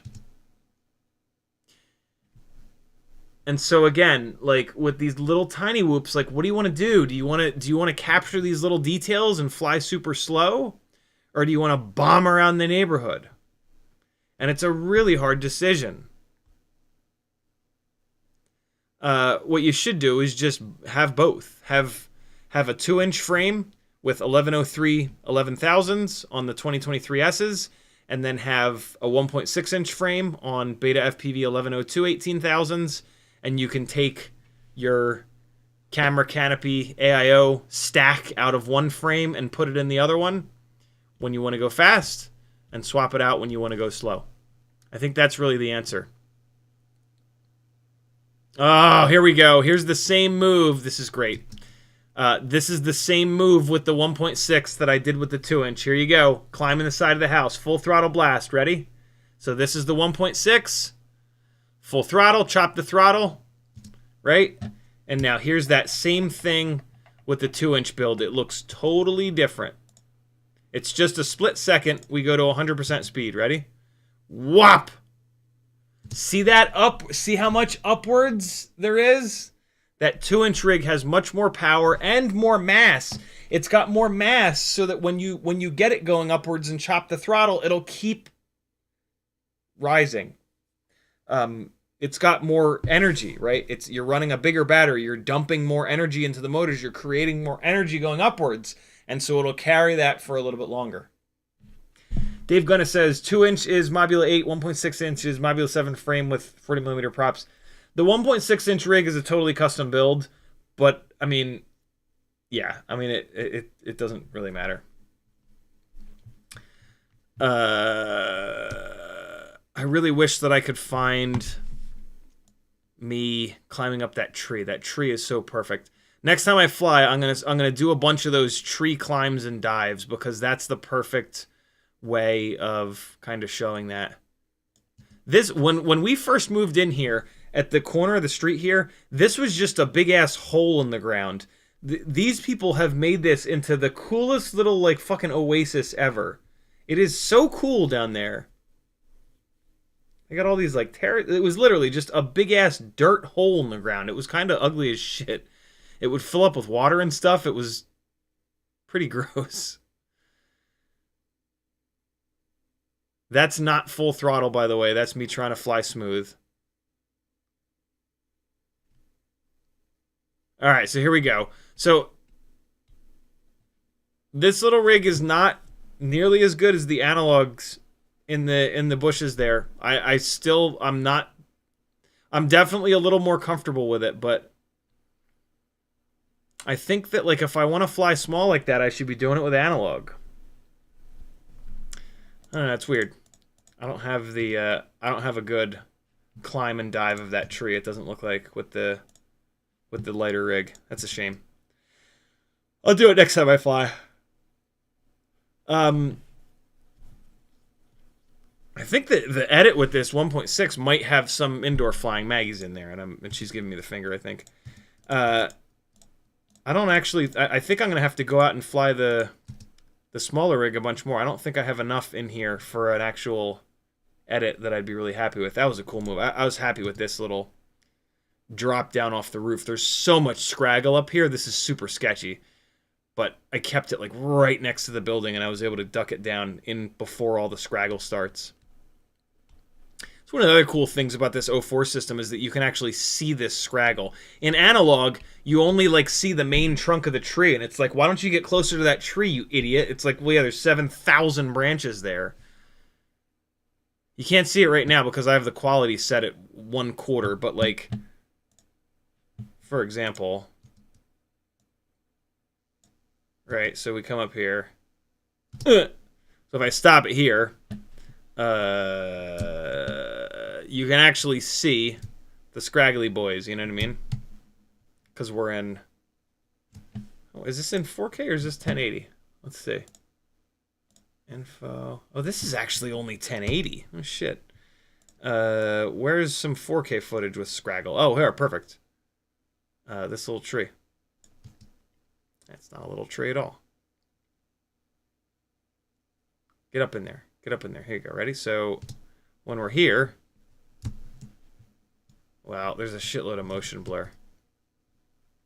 This is at 1/60th of a second. Look how good that looks, yo. Come on.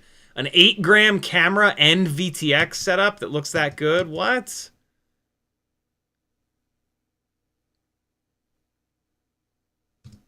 There you go. Look at that. Look at this. The hell? That's crazy.